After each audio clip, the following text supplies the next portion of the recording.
PizzaFellas Podcast right here, the hottest in the world. It's a PizzaFellas Podcast. Turn your speakers up, we better have a blast. Grab a drink, fill a glass, light a cigar, come on, let's make it last. Pizza Talk with Sal and Joe, Oliver, Antonio. Pizza stories, they gon' tell us. Let's have some fun with the PizzaFellas. PizzaFellas Podcast right here, the hottest in the world. Fire! Fire! Yeah, I don't know what happened to that. Hey, what's up, guys? PizzaFellas Podcast, episode 63? No. 64? 68. 68. Jesus. Where you been? We haven't been on a break. Been out for about over a month now before, but they did go to Staten Island, do some things there. Staten Island, we've been fucking, we've been fucking all over the place. All right. Well, you guys been going stuff. We've been filming, and you guys seen all those reels and videos we've put up on social media. But again, PizzaFellas Podcast, episode 68. I'm 68? Okay, good. I'm 68. 68. Go on social media. Follow us on all the platforms, Instagram, Facebook. Go on our accounts, like our reels, interact with us, guys. Keep asking us questions. And if you have guests that want to come on and know people, just send them, direct message us, and we'll try to set something up. But again, glad to be back. Yeah. 4 weeks, right? 4 weeks since. No, longer than that. It's because we didn't film over the holidays. December we didn't film. Our last filming No, I think we had two. The last Garrett one was Wilson. Garrett Wilson. Garrett Wilson, January. Yeah. Yeah, that was a good one. And then we went to a hiatus because Joe got operated on, and Then you guys went to but Staten we went Island, to no, but Tutaposta. yeah, but we went to a We did Sunday at La Bella Marketplace. La Bella Marketplace. Yes, there. Yeah, we And did then that. we went to we went to Peter's place too that day, and we filmed, and those were some good episodes. We're doing a lot of vlogs. Actually, the vlog that we were at for the grand opening of Tutaposto. We just saw the episode. We It's just saw going the up episode tomorrow. now. Fucking hysterical. Yeah. Ryan, you're a genius. The last day of February, it's going to be put up there. Yeah. It's fucking great, man. That comes out what, tomorrow? The 28th? So great time. We have interesting people here tonight. A mix of a lot we have. Good crew, though. So Good crew. what you're going to see moving forward is you're going to see a lot of stuff where we're going to be in studio like this, but we're also going to be filming a lot of stuff where we're going on these travels, and we're going to see people. We're getting out there, and we found that's actually pretty inspiring. I mean, we have a furniture guy that wants us to come. Imagine. We have another restaurant that wants us to come.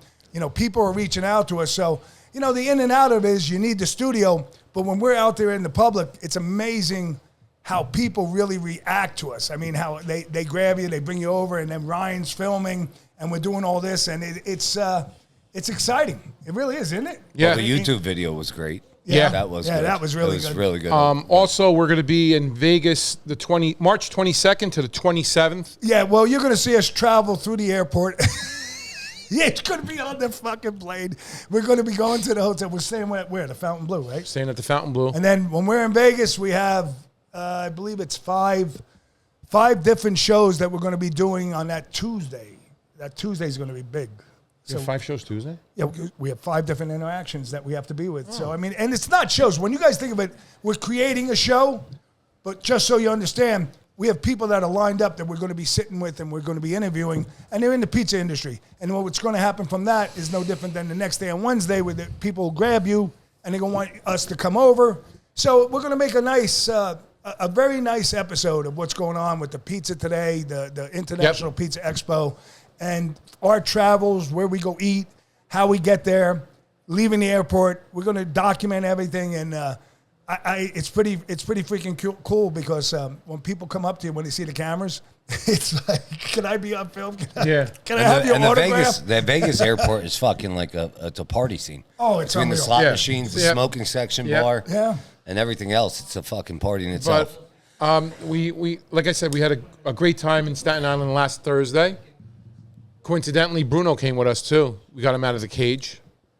Yeah, he had a good time. He came down. He had a Dr. real Tran good time. came down too.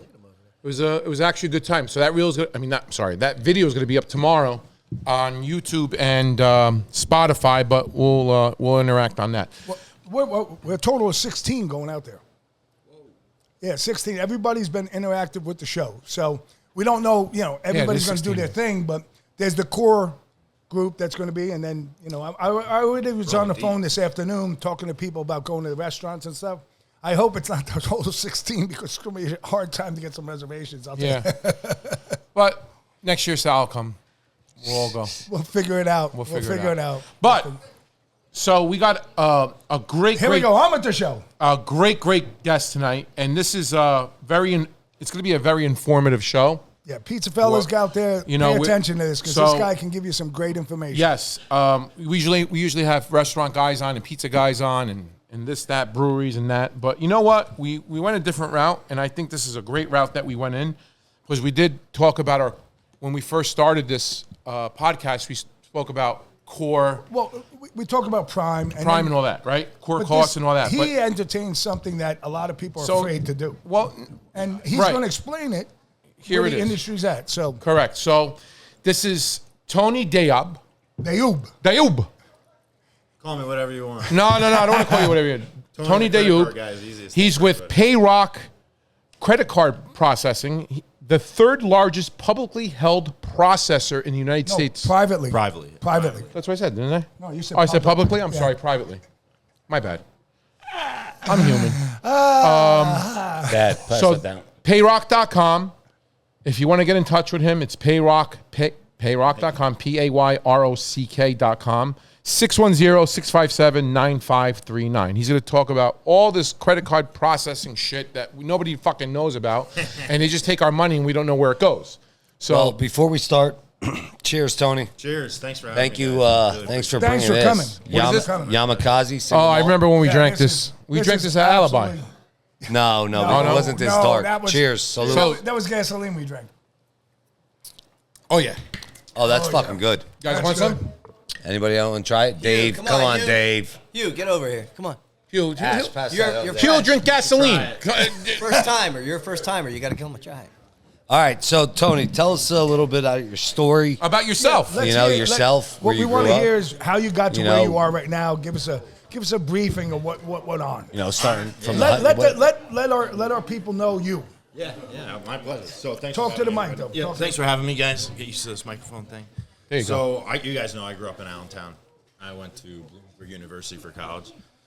Funny thing about when we got out of school was like the financial crisis, right? That's like right after. When did you graduate, Tone? I graduated from Central in 2006. Oh, you're Yeah, so that was, And financial crisis hit 2007, Tony, 2008. talk a little bit more Sorry. closely. Yeah. Wait, So- we went to school together? 2002. I'm sorry. I graduated high school 2002. Yeah, I was going to say graduated college. I was like, 2006, no, I don't remember you. That to high school time, together. my point Well, was, you graduated my nephew Sal, right? yeah, DeWalt. Yeah, DeWalt. Yeah. When we, around that time, there was the Enron thing that happened before that. That's Yeah. what happened. Yeah. So when yeah. the Enron thing happened, the reason I bring that up, it's stupid, but the school I went to had this program that was new, and I called it Forensics Accountant. And they never had anybody who did anything in forensics accounting before, like before this Enron thing. That's why schools started rolling it out. They never had like a white collar thing. That's how I got into the payment business. So I did this. I did finance, and then I took this forensics accounting up. Met this guy like 9 months out of college who owned a big payment processing company. He's the president of the company I work for right now. And I was on a trip I got a job in Allentown at a consumer finance company, which is just lucky to get a job at that time. Yeah. And, I would definitely say so. Yeah, and I was not thrilled about it, Wasn't making much, wasn't doing much. Took a trip to Chicago to visit some family, met this guy who owned a payment company, and he's like, "What do you have a degree in?" He like never heard of it, and I told him, I was like, "Yeah, it was like one of the early people." Forensic accounting. Yeah, and he's like, "Would you come work for me?" He offered me a job on the spot. So let's step back and say, what is forensic accounting? So basically like white collar crime. Like we only had accountants and we had attorneys and they had cops. Those were the people who did like these sorts of things back in the day. Like Let me ask you a question. Would you say that's something what Elon Musk is doing right now? He's like forensically ripping apart all this shit. So that's what like, it is? Yeah, it's like auditing, basically. You know what auditing is? Yeah, but getting deep into there, But- understanding what the line items are. But cross-referencing everything. It's not just like an audit. An Where audit is did a it go? financial audit. What we did, the kind of audits we did is like we'll cross-reference like data, numbers. For example, like the forensic accountants, what their jobs were like they were guys who they ended up calling them special agents for the IRS. But whenever they went after like the mob, they never got the mob. They always need a financial crime. Right. These are the guys that they hire Okay. to go after that kind of stuff because they cross everything. And that's how they do Cross like money checks laundering, racketeering, like all that stuff. That's what these guys specialize in. It's not just the money aspect, but how do you connect it all? And so they never had that before. They had something called certified fraud examiners. And like I'm telling you, it was attorneys, accountants, like a police officer. You only had to have experience in a certain field and 2 years of like any kind of experience, whether it be criminal or financial. Right. And that's what it was. So they never trained people to go after this stuff. go after that kind Never, of stuff. Never. Okay, Until wow. all this blew up. Now, what was his thought when he hired you? You're a forensic accountant. You went to school for that. Okay. When he hires you, you're the first one in the company. No, he had a big company. His No, thing no, was, but first forensic Yeah. accountant that he hired. He had a forensic accountant. He had a forensic That's what I'm accounting asking. department So there was a whole with nobody who ever had a degree in forensic accounting. Oh, that's they what I'm were saying. literally Wow. doing forensic accounting. So he was like, Now, when he was so what were they curious. doing though? Since you're a processing company, what are you auditing? So every time there's a transaction that happens, there's a lot of things that happen on the background. So like you guys are all in the business. So you're used to that authorization, right? Yeah. That authorization is essentially like asking for a request to get paid. So you send a request, say, pay me. And the authorization says yes or no. In between that digital transmission that happens, a lot of things are happening. That payment is bouncing off a lot of things to cross-reference. Is this legit? Is the money good? When was the last transaction? And It comes somebody to can us. hack we in see there. every transaction that every person does. And it literally like goes through a system. And the system will flag, like whatever flags we pick. And then another person goes back and reviews the transaction. Because like you might just fat thumb something, right? You might have a good sale or a good catering thing, and it's like $3,000. You fat thumb it, it's $30,000. Then we got to catch that and be like, did you fat thumb that, or was there a sale for $30,000? And we'll call you and be like, Joe, was that a sale for $30,000? And then that's where all I that's get you. happening. Okay. So a lot of it's really the protection that happens in the background, because the way the payment business works, just so you guys know, is we are responsible for you.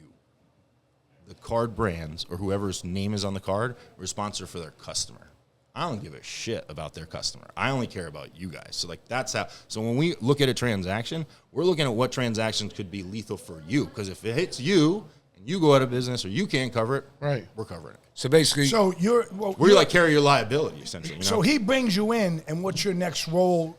You're doing this, but where do you proceed from there? So it didn't go well. I'll tell you that, because he brought me in. He's like, I got this kid, and they didn't like it. Right? He's like all excited, and it was like it wasn't the best intro for me. I flew from here. 2 weeks later, I quit my job, flew from here, moved there, took this job. Where's there? Got Chicago. Chicago. Got buried in a desk. Guy comes over to check on me like 2 months in. He goes, "What are you doing?" I'm like, "I'm doing this bullshit report, you know?" I was like, "What the fuck are you doing that for?" He's like, "Get up." He like pulled me out of the desk. He took me to a different spot. He introduced me to like the SVP of that department at the time. What's an SVP? Senior Vice President. Okay. Oh, shit. Should have So- fucking figured that one out. This is a good story. This doesn't go well. So I'm working for this guy for a couple months, and he brings me this transaction. It's $1 million. Somebody bought a yacht on a black card. He's like, audit the transaction. So I'm like, okay. I kind of felt like it was a setup because he like brought it to me, you know? He like went out of his way. The reason I audit the transaction, it's $1 million, man. It's not like something you want to. I'm gonna hang my hat on it. Like if I fuck it up, it's over. You know. That's a big transaction. So I audit this. And this is going back, 2008, 9? Yeah, this is pre-2010. This is 2009. That's a big Yeah. transaction. So I mean, we didn't see many of those. There's not a lot of cards that could carry that. You know. Right. So one swipe, $1 million. He brings me this transaction. He's like, run it. So he comes back. He's like, what's the analysis? You know, I'm like. I was like, you know the profitability, right? He's like, yeah. Like, tell me what the profitability is, and I'll tell you what the answer is. He's like, no, it doesn't work that way. And I was like, no, it does. I was like, because this is not a black and white. I'm calculating risk. If we're making money, we're taking the risk. If we're not taking money, we're not taking the risk. And we know the answer. Why would we make a So decision you asked about profitability, and he couldn't answer it. No, he knew. He didn't. He's like, that's above your wouldn't pay say grade. it. That's not supposed to be. I'm not supposed to know that. That's why I was like, this is a setup. Because What a move. You know. So it doesn't go well, right? And so he's like, make his decision. I was like, I'm not. Like, you know what the answer is. Like, I'm not going to hang myself on this one. So he goes to the big guy who hired me. He's like, your new kid, he's insubordinate. I don't like him. So a guy calls me in his office the next day. This guy's the big boss, the CEO. He comes over to my desk. He's like, I need to talk to you. Pulls me over in his office. He goes, tell me what happened with Matt. So I tell him what happened with Matt. He goes, that's exactly what he told me. He goes, you're fired. We'll pack your desk. He said that to you? Yeah. He goes, we'll put all your shit in a box. He's like, and move it down here. He's like, you work for me now. And Get the hell out. That's what changed my life. That's why I went from being a forensics accountant to being on this side of the business. Because that guy like didn't want me, and he loved my answer. And he's like, I need somebody who doesn't think like in the box. He's like, you don't think black and white. He's like, so I became a direct report to him. And I learned my business from this guy. And he kind of pioneered the payment space like in the 80s. So it was a gift. It was a gift. It was a gift by just saying what should be said. It was. What a move. He was going to hang me. How old were you at that time? 23. What a fucking move. That's hats off to you, man. Thanks. Much confidence, huh? So now you move to him. What's going on next? Oh, so this is a good one because this is an important part of the story. So I'm not the most liked man on campus, as you can imagine. Of course, You we know can what I see mean? that because Matt's probably got I leave a fucking wake everywhere. two dozen people on the side like paying him off. Says, hey, Well, you now- got to stick with me. CEO every day, he's like coming to my office. Like I'm sitting in listening to his calls now, and he's teaching me the business. And they're hating you for it. Oh my God, the They young hate- kid. Who's you know? this guy? Yeah. Why is he in there? And if this was his office, he could like open the door and see me, and there was nobody there. It was just his assistant and me. It was a blessing. And looking back, I didn't fully understand it. I was like pissed. You know what I mean? Yeah. I was like, I didn't know what was going on. So this guy teaches me the business, and he like sets up a new department. and Credit lets card me- business. Yeah. So what they were doing back then, like I used to have the New York Jets as one of my clients. So what we were doing back then, he had the company's portfolio that they owned, but they had nobody managing it. It would bleed like you wouldn't believe. Because you got customers like the Jets, nobody touches them, nobody calls them. You make a lot of money off them. So they needed some love. Right. Okay, let's start something called a retention department. You're going to take all these merchants that we have, you're going to manage this book, and you got to make sure it doesn't bleed at this rate. We crushed it. And that's when I really started getting into this side of the business. I started helping other guys who had like what I'm doing now is helping them build their business, helping them train their sales reps and learn how not to lose customers, like how to manage Right. business. And then I was like, enough of this. I'm just going to go out on my own. I'm like, why am I teaching all these people to make all this money?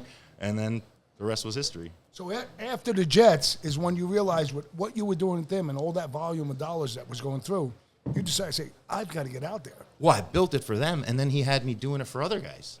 Like they had all these, because that was the processor. And then they had all these sales offices. He's like, go help this sales office do that. Go train him how to do this. And I'm like, I'm training all the guys who are making millions of dollars. And I'm getting I a don't salary. know. They don't know what they're doing, and I'm training them. And I I'm was like, getting what a- am I? I'm a schmuck if I keep I'm not training getting them. a I'm like, piece of yeah. that coin. Yeah, and he kept pushing me though. The big guy kept pushing me. He's like, you want to make the big money? That's where it's at. You know what I mean? He's like, you're young. It's a long road. He's like, go do that, and eventually How long did you do that? with him before I went on my own. Yeah. I was with him 3 years, 3 years. maybe 2.5. Yeah. Now say explain this to me. So you have the Jets, right? And your retention program, you're monitoring them, you're making sure they don't bleed. What for me, like a normal guy who doesn't know this stuff, or our guests out here, what are you doing to help the Jets? Like, how are they bleeding? Like, you're When talking I mean about bleeding, I mean yeah, like cards, money, Bleeding revenue, right? Like every day. like they- credit card, company cards. I'm thinking that they give out. So like when you go to the Jets Stadium, like we had like their concession stand. Oh, and stuff, okay, right? okay, you that's swipe what I'm your credit asking. Card, they're doing the business. Okay, yes. So when I say bleeding, I mean like if you don't show somebody the love who's that big, the portfolio is bleeding customers like that, because you can't have people that are that valuable they don't even know who their guy is. Like they don't have a number. Like nobody calls them. Nobody sends them anything. Like I should be flying out and entertaining the Jets. You know what I mean? They don't even gotcha. have a guy. To keep he's their- like, keep he's their like, I had business. all this business that nobody's doing anything with, which bleeding. We bought these books, but we don't know what to do with them. And he's like, can you do something with it? And I was like, yeah, we came up with a strategy on how to do that. We pulled a staff together. We started reaching out. We started sending them stuff. Like How we to had make sure provoke. they sustain and stay with you. We did what somebody you should have have the been revenue. and so when we took this big portfolio, so in this business, there's something called attrition. It's the rate at which you lose something to which you're adding. And the attrition rate is like 24% is the average. It's huge. That's Wait, really 24% on Leaving the company. not a transaction. No, leaving the Attrition. company. Leaving the company. Attrition. Yeah. Okay. Attrition. So like that means they're losing 24% of the new business they add, essentially. So if you add Really? 100 accounts, Picking up new customers or leaving. yeah, I mean You because had like, 100 you gotta accounts, think you there's lose 100. 24. You add 100, you lost 25, right? So you attrited from your first. Yeah, stack yeah, when yeah. You added, so you didn't really, you know what I mean? Right. So that's like what the calculation is, and that's what they were getting smoked with. Like we brought it down into the low teens. Like my current book is in single digits. Like that's my thing. Is like we don't. don't A lose. lot of guys work a lot harder than I do, and my whole thing is like get a good customer, hold on to them, and then care if of you them. do it right. And I'll tell you, like when I got into the business, because when this guy taught me the business, the guy I'm telling you about, his name's Jim for the record. So Jim teaches me the business, and I have a totally different attitude about it. I didn't learn it from somebody else. I didn't learn it on the street. I heard it from him. So like I only had this singular view. I have to agree. You do have a different attitude. So when I went out, these guys were like, this is never going to fucking work. The way you're doing it, never going to work. And I'll tell you what, 2 years later, I was at every national sales conference for the next couple years giving a speech about my thing that wasn't going to work. I was all of a sudden giving this speech about like organic growth is what I called it. You know what I mean? Like you feed what you have. You don't like these guys go all over God's earth, but that's why Right. their attrition rate's so high. You know what I mean? Right. Like Looking to take your brand to the next level? The PizzaFellas Podcast rely on RyanStarkMedia, specializing in creating bold, impactful content that tells your story and captures your audience. From stunning visuals to cutting-edge strategies, Ryan Stark delivers results that stand out in today's competitive market. Let RyanStarkMedia bring your vision to life.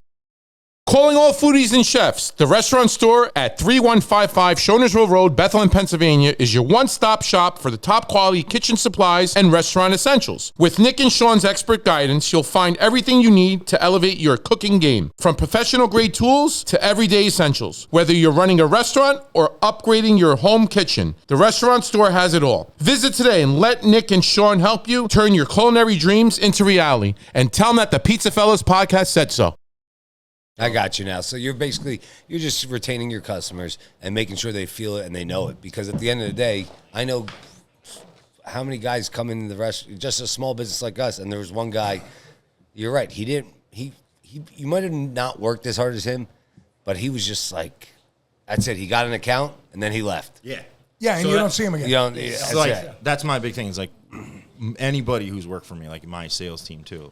Everybody's with you start to finish. Like when your sales guy is your guy, like he's making money, so he's supporting you. I don't like guys like selling because there's no accountability. He's gonna sell garbage because he doesn't have to look you in the eyes when it comes time to be accountable. And that's why those guys have bad retention and attrition rates is because they sell it and they're like, "See you later, Joe." But Joe they do calls that. me and I come. He's got to look me in the eyes and I be like, he's like, "Where the fuck's my money? We have a problem, right? I got to make sure I do my job." And I think that's where like the big part is like, price starts to be important. It's always important. But what is everybody else missing? You can't just be price. Nobody was doing service at all. They just thought they'd let it go. That's crazy. So as you're here now doing this, and then you decide to get on the streets, what happens? Give us the story of how you just start out, and they call it a book, right? Yeah. So how'd you build you went out with zero? So You don't have a book, right? Jim's pushing me out the door. Okay. I want like a seat at I want a VP position because I'm like essentially well beyond where I think, but he had a fair argument. It was like different time. It wasn't the time. So he's like, "You want that money? Go out." So he found the guy who had the biggest book in the entire country, and he was in our backyard. He goes, "This guy's attrition sucks." He's like, "I'm going to negotiate a deal with you and him." He's like, "You go work for him and help him with his book, and I'll make sure he helps you get on your feet." Because I was making good money. I was over 100K at that point, and I was like, I'm not going to go to zero, like making dog shit. Like, I got a mortgage. I'm helping people out. Like, I can't, make zero like that, And you're looking to progress. Yeah. Once you get to 6 figures, you don't want to go to freaking 5. So he gets me a consulting deal with this guy who has the biggest book, and I go over there and I do the attrition for him. I overhaul his customer service. I retrain his salespeople. And while doing that, he's like, "You can write business and build your own book." And so I start hustling as much as I can to sign a deal, and then I start Where are you living at this time? Chicago. Still Chicago. Chicago. So I moved out to Chicago in 2000. 7, 8, and I moved back to the East Coast 2015. And this is immense. People are making money on pennies on the dollar, huh? Yeah. Pennies. It's all about the penny, and that's where people got greedy. It's I all went about after the pennies. See, when I had the Jets, and like I told you, the way Jim taught me, I went after the big stuff. Like these guys were chasing. Here, I'll give you a perspective. Their average merchant, $15,000 a month. My average merchant, $150,000 a month. See how like we attack the game totally different. Like they need 10-1. Where I was like, I'm just going to take care of my one really good and get another one and another one. And they're like, I need 100. And I'm like, 100's only like 10 Joes. Why do you need 100? Just go get 10 Joes and take care of them. They just went about it different. You know what I mean? It was a different. But I'll tell you what, back in that day, they used to do a lot of leasing. Do you remember? They'd lease you those credit card terminals Yes. for like $50 or $100 a month. It's insane. Yes. It was was insane. to pay for that, you know? Yeah. Some guys lived off that. They'd make like $1,000 a pop. Right. And they'd be like living off that $1,000. So they want 100 of you. They get their 100K, and they don't care how. They just did it wrong. I ignored all that. I never cared about that. That was like nickel and dime money, in my opinion. Like going after the terminal. I was like, go after the processing. Go after the big money. Like get millions of dollars. Like I saw it different from the jump. But again, I was blessed. Jim, you know, I didn't have one of those guys on the street teaching me. That was the difference. Right. So You basically learned this on your own. That's good. And you That's developed great. the system. So now let's move forward. Let's talk about now where you are now, and let's get into credit card processing. Let's get into the charges. Some of these companies, what they do, where it's just not a clean charge. You know what I'm saying? there's Like so many out of games state, now. shitload of games. So going back to that same thing we talked about, that financial crisis, they rolled something out back then. It's called the Durbin Act. I think Durbin is I the heard EPA of this. guy. Durbin. I heard about the Durbin Act. So yeah. one of the things they did was they did some regulations to the payment processing industry. But you know how that shit works, right? Like they regulate something. Who's they? The FCC? Like the the government regulates stuff, but they totally missed the target. Like so they regulated payments, regulations, but they regulated us. You know what I'm saying? Yes. They're like, but they didn't say I have to regulate it when I give it to you. So they're like, oh, Tony, you can't. You can't. They said the banks can't charge more than like a quarter on debit cards. I'm just giving you an example. The banks. Right? The banks. But they're charging me. They didn't say I can't charge Joe $1. Right. So you know who made all the money on that The regulation? processors. We did. really. We did. And you're open about it. What do you mean? There's nothing to hide. Yeah. They didn't know.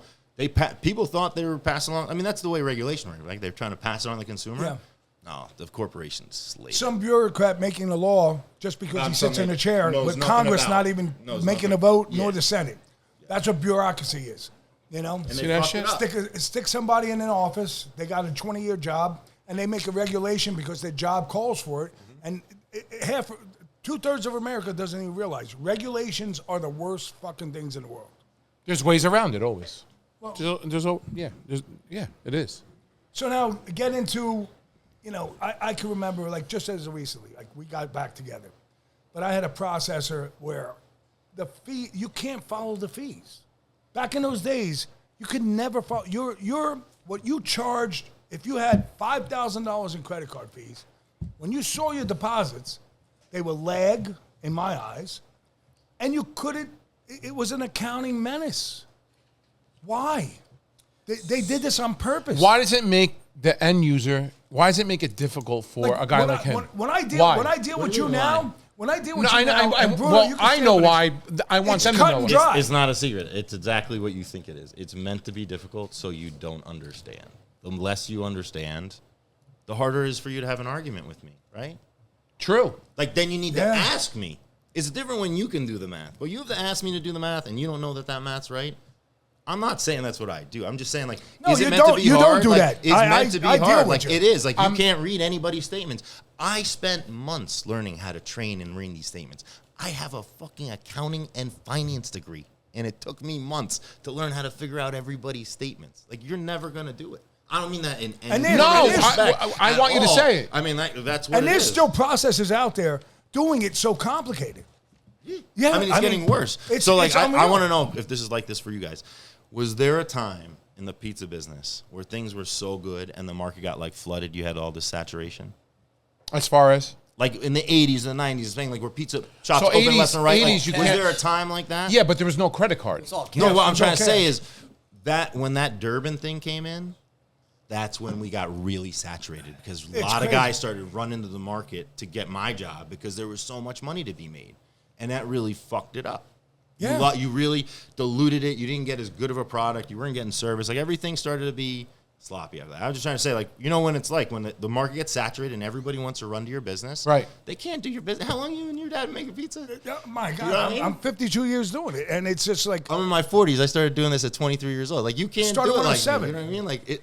There's not a lot of people who stay in the same business for a long time. And if you have somebody who tries to come in, they're really just parroting, right? I would assume, if I'm right on this, I think the whole credit card thing started in the early 2000s.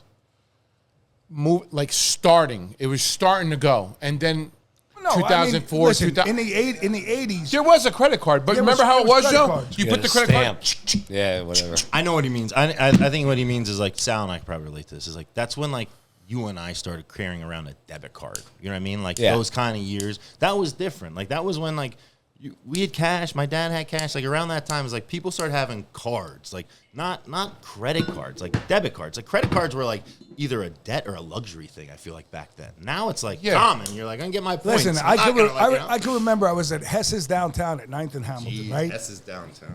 I walk in, I'm buying something, and the lady says to me, "Would you like a credit card?" So I'm like, I think I'm like 19 years old, and I'm like, "Why? How do you got to do it? I just got to sign here." Before you knew it, boom, I had a credit card. And the machines, remember? Yeah, the machines. Yeah, you would call them knuckle busters. Yeah. Yeah. And then the next credit card I got was Macy's. And then I saw an application, I think it was Visa. And then I got American Express. I was like, wow, this is fucking unbelievable. Look at this. And they would just throw money at you, but nobody taught you about it. Yeah. No. You know, nobody taught you. And then we didn't take credit cards until we took them 97. And I remember, it was 97. And I remember me and my dad, we were at the accountant's office. We're doing our taxes.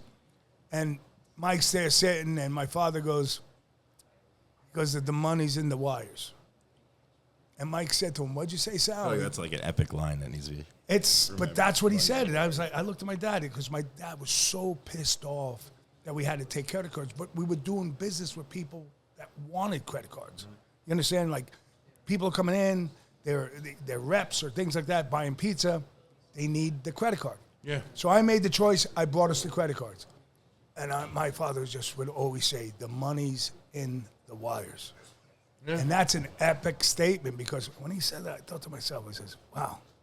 But as time went on and you're dealing with these different credit cards, back then, credit cards wasn't 95% of your business, 92%. Right. Credit cards was 10, 15, 20%. If that. So you had the cash, and you didn't look at the statement. You didn't realize you got a guy coming in, you're punching in the card over the phone, you're getting charged more. They come in saying 3%, but you're really paying 6% on this. And when you look at your statement, it's like, well, we're making fucking money. You know, You're making money though. Right? We're making money. It's a small part of our business. I'm not saying it was right, but I'm saying it was different when you were making. You're making money. You have cash, and you can override it. You know, and then as time went on, and you get with these different processes, you're saying to yourself, as it starts to change, 40%, 50%, and now you're looking at the statement and saying, how do I figure this out? And then you try to call your guy. You got to call an 800 number, and there's nobody on the other line that can help you. For the record, I'm going to look into the camera. Nobody calls an 800 number. No, we call you. I think you guys are supposed to do your job, run your business. You're supposed to call somebody. They're supposed to fix your problem and do their job so you can go do your job. And you're supposed to rest assured, I'm going to get it done when you're doing your thing. Feet on the ground. 800 number. You need what the feet hell on the do you ground. need me Yeah, for? yeah. You know what I mean? Like, No, listen, that's what you do. You take need care feet of on the business. ground. That's exactly what you need. How many employees? How many employees do you have I have 5 reps. right now in the Valley only, or No, not in the Valley at all. Not Oh, in the really? Valley. Yeah, not. More in like Jersey, New York. I got you. Chicago. So hitting up the bigger. So you're in the areas. valley. You carry. You follow. So what happened was, so when I started the first business, I started with a partner, and I invested heavily into developing something here. I started getting guys from the East Coast because I wanted to get back here. I was trying to get out of there. So I was trying to develop a business. So I started flying here every month and like getting customers and grinding and grinding and grinding. And then finally, that's what made the transition. You had So enough to I come back, transitioned, yep. and I'm like, all right, I'm gonna work here because I didn't want to be there anymore. And that market was saturated. So that's kind of how that made that happen. Like when I got here, you know. Gotcha. So when you come here though, and you say it's saturated. I'm sorry, where I was saturated. Okay, Yeah, so where I now was. when you come to the Valley, 2016, right? So 2016, you know, there's all these businesses are going, all this stuff's happening. What's to get into these businesses? You know, what when you get in there, I'll be honest. You could ask Bruno, you could ask Dave, you could ask Tran, you could ask anybody Rick. Credit card guy comes into a small You haven't business. hurt my feelings. You could say And it. we Say look at it Say and like, this fucking loser. Yeah. Here comes another fucking guy making money off us. That's the common sense through a small business owner. We always say it, no matter what. It's that was in that time. You know, I could just remember a guy from New York. We had a guy from New York come in. He had he looked like a grocery bag from the fucking market in Italy. He had a loaf of bread. He had fresh mozzarella, prosciutto, cut this. He's like, look, go make sandwiches. This is for your mom. My mom doesn't even fucking want cheese kissing her on the cheek. Take your greaseball ass back here because if we do sign with you, you're gonna make money off me. Go take the loaf, shove it up your ass, go back to New York. But you get what I'm saying? That's the common sense. So how do you deal with that kind of stuff? Like when you train people, you know? I always say you have to know your audience. You know what I mean? Like Yes. some people are so fucking foolish, right? Yeah. Agree. So It's like real quick. It's like coaching. Yes. You can't coach every kid the same way. No. You got to know your players. And it's the same thing when you're doing business. You got to know your audience. You got to know your customers. You can say something like this, but you can't this. You might. I love that you said that because I think coaching is a lot about trust. When your players trust you and you trust your players, it's a different bond. You can it goes different. Correct. Right? It's different than trying to beat something into 100%. something. Yep. And I think that's what relationships are about. So like 100%. what you're asking me is like, how did I not look like a douchebag or put myself in that position? I didn't do it. I didn't. I'll tell you the first deal I got and then how it happened from there. The first deal I got in Allentown, my mom had a factory in Allentown, not far from Jack's. Yeah. Okay, and I grew up on Second and Second Street. Tillman, right? Yeah. So Jack's was the There was pizza so place many I grew up factories going on to, Second 'cause Street. I literally was 2 blocks from there. So my dad was like, "Let's walk to Jack's." and grab the Shout pizza. out to the Longo family. Great family in the love pizza them. industry. Shout out Great to them. family. So we're walking to. Jack wasn't This easy is guy funny. to talk Like, to. I always think like God's always like in my life, so I'll never like hide that. But like, so we're walking, and I just quit my job to go on the sales side, right? So I'm doing this consulting thing. But he's gonna let me do sales. So I'm walking down.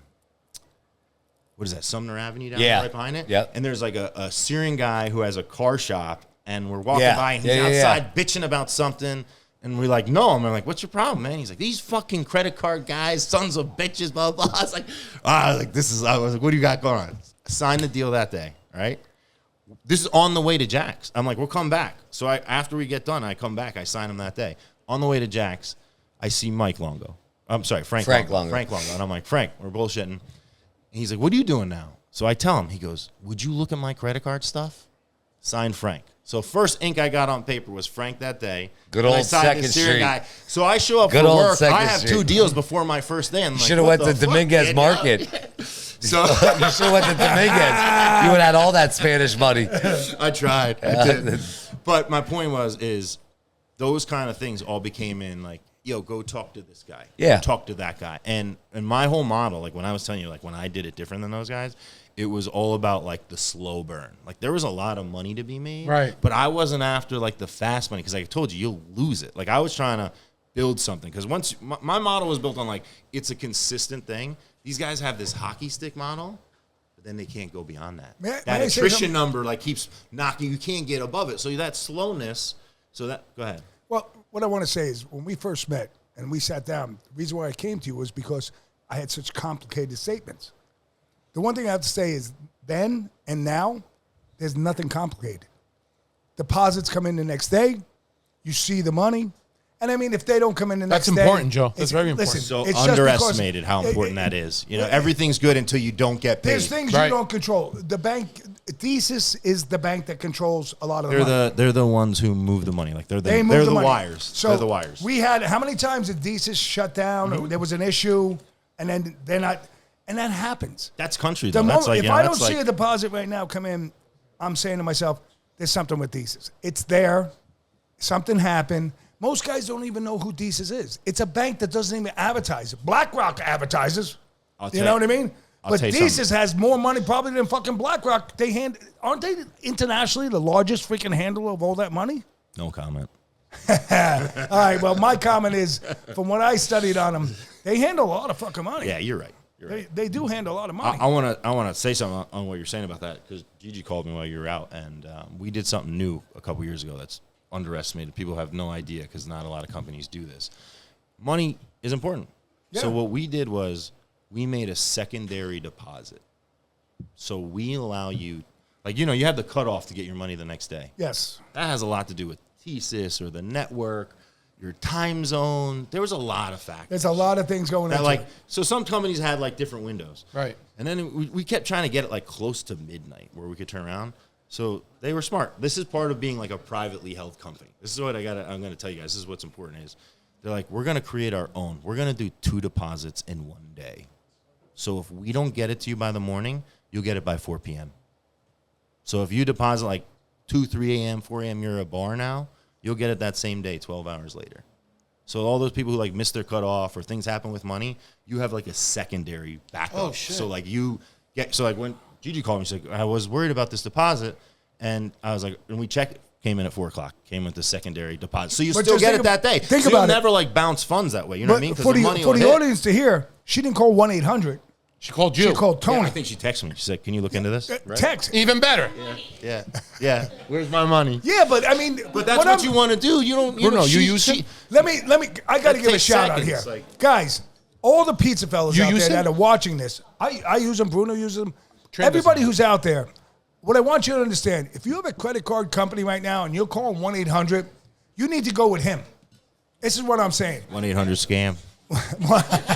You got an 800 number. It's a scam. Right. So you need somebody that's going to take care of you. Anytime I have an issue or a question, I call him, text him, and not just for me, every one of his customers. And I can vouch for this 100%. We had stopped doing business for a period of time due to a computer system, and it was a glitch. And I'm just telling you my story. Wasn't my system. It was in your system, and right. I do the processing. But I changed the system, and the next thing you know, when I called him, because we didn't do business for a couple of years. Year and a half. A year and a half, maybe? Right. I called him 3 rings later, Joe. And I said to him, Tony, I need this. He came in. We got it done. All right. And by the way, the gift cards, guess those credit card machines, they figured out. Remember they said they were going to do a program? Mm-hmm. They just freaking did it yesterday. At least it's done.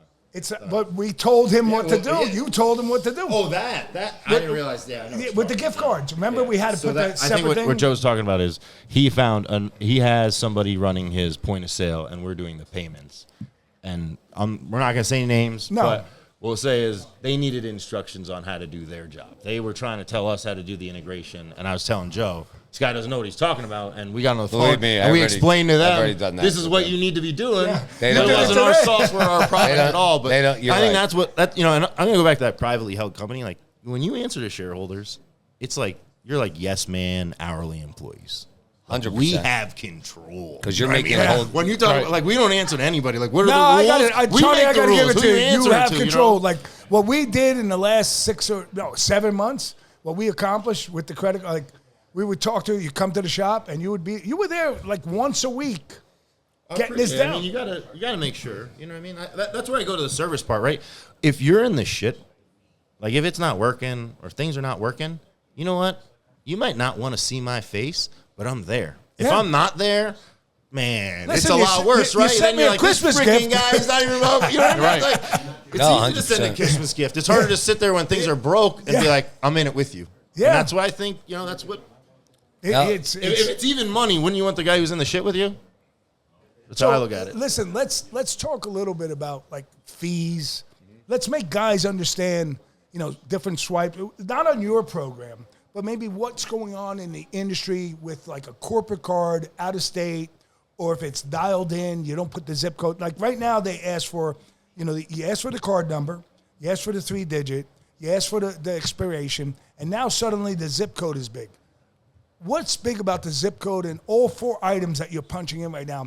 And if you miss one of those items, is there a fee that's charged? Like, are you getting charged an extra half a point because you didn't put the zip code in? You didn't do that extra step? Because it's still going to get approved without the zip code.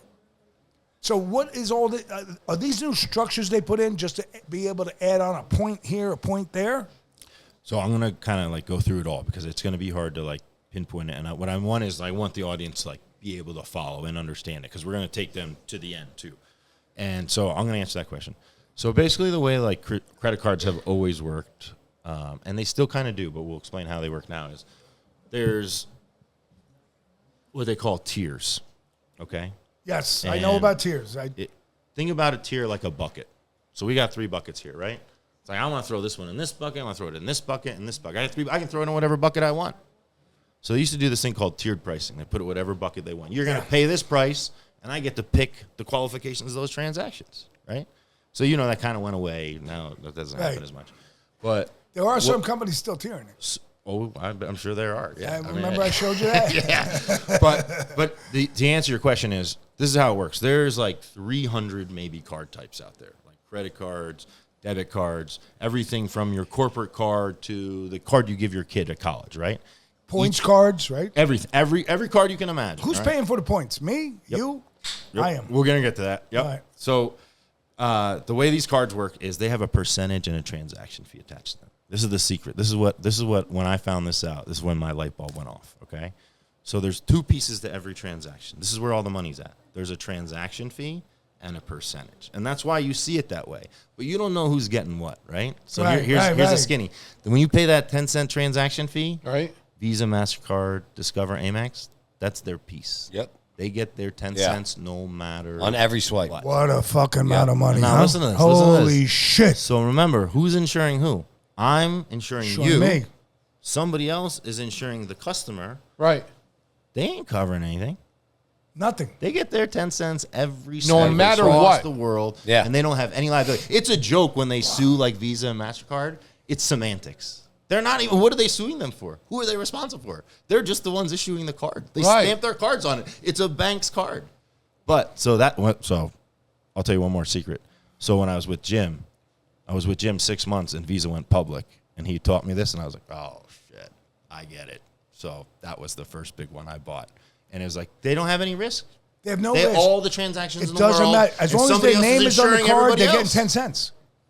And think about all the swipes. That's They actually push- smart. Well, It's unbelievable. you heard that guy in the Senate when he talked about, Visa and MasterCard, how they have 50% monopoly. Yeah.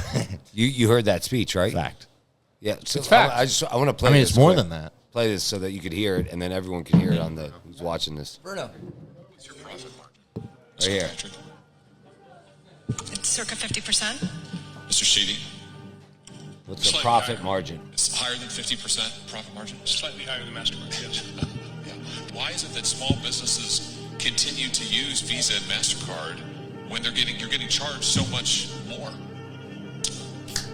It's, in my opinion, it's a matter of convenience for the customer, and customers matter to our business. Maybe is it because that Visa and MasterCard are effectively monopolies? They control 80% of the market? Certainly part of that. 80% of the market?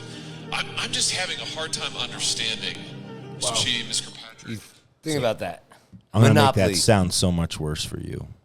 When you've probably heard, John, like something about like regulation, like there's 2 times a year they issue a regulation, or like basically it's saying like we're saying we're not changing the rules. It reminds me of like the NFL when they get together for their meetings to decide what the rule changes in the are. spring. Yeah. So like they get together and they make a rule change for 80% of the market. So their rules are doctrine. Like they change rules as they see fit. Yeah. Like they there's just no can come up- oversight. No oversight. Who do they answer to? There's no one. They Who do don't they answer to anyone. If you want to No, take it's payments, a bureaucrat. you're going to do what Visa says. These are the rules. Do it or don't take it. But how could you be in business and not take a card? Oh, 100%.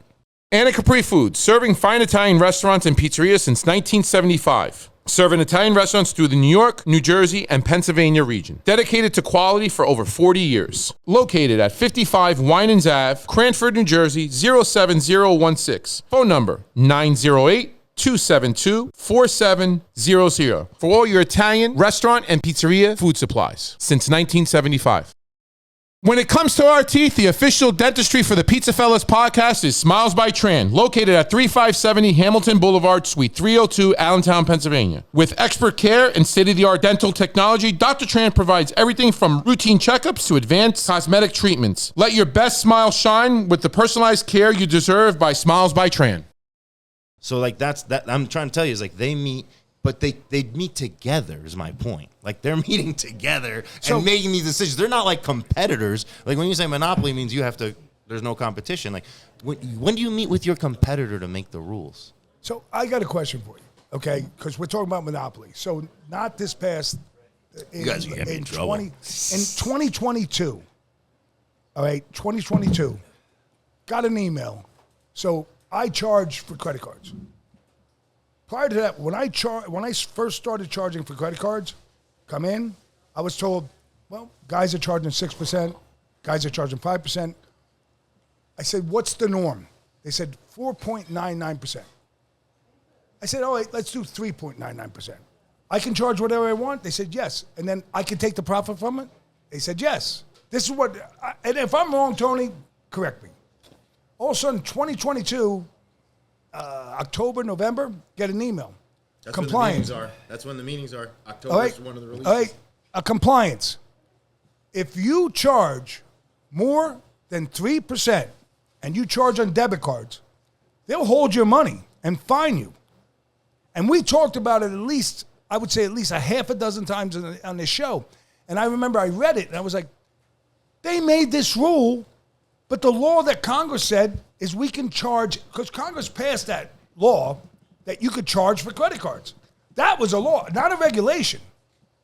So I got this and I looked at him, I said, they're going to hold our fucking deposits if we charge 3.99%. So we right away I had to sign some papers, like a DocuSign. Yeah.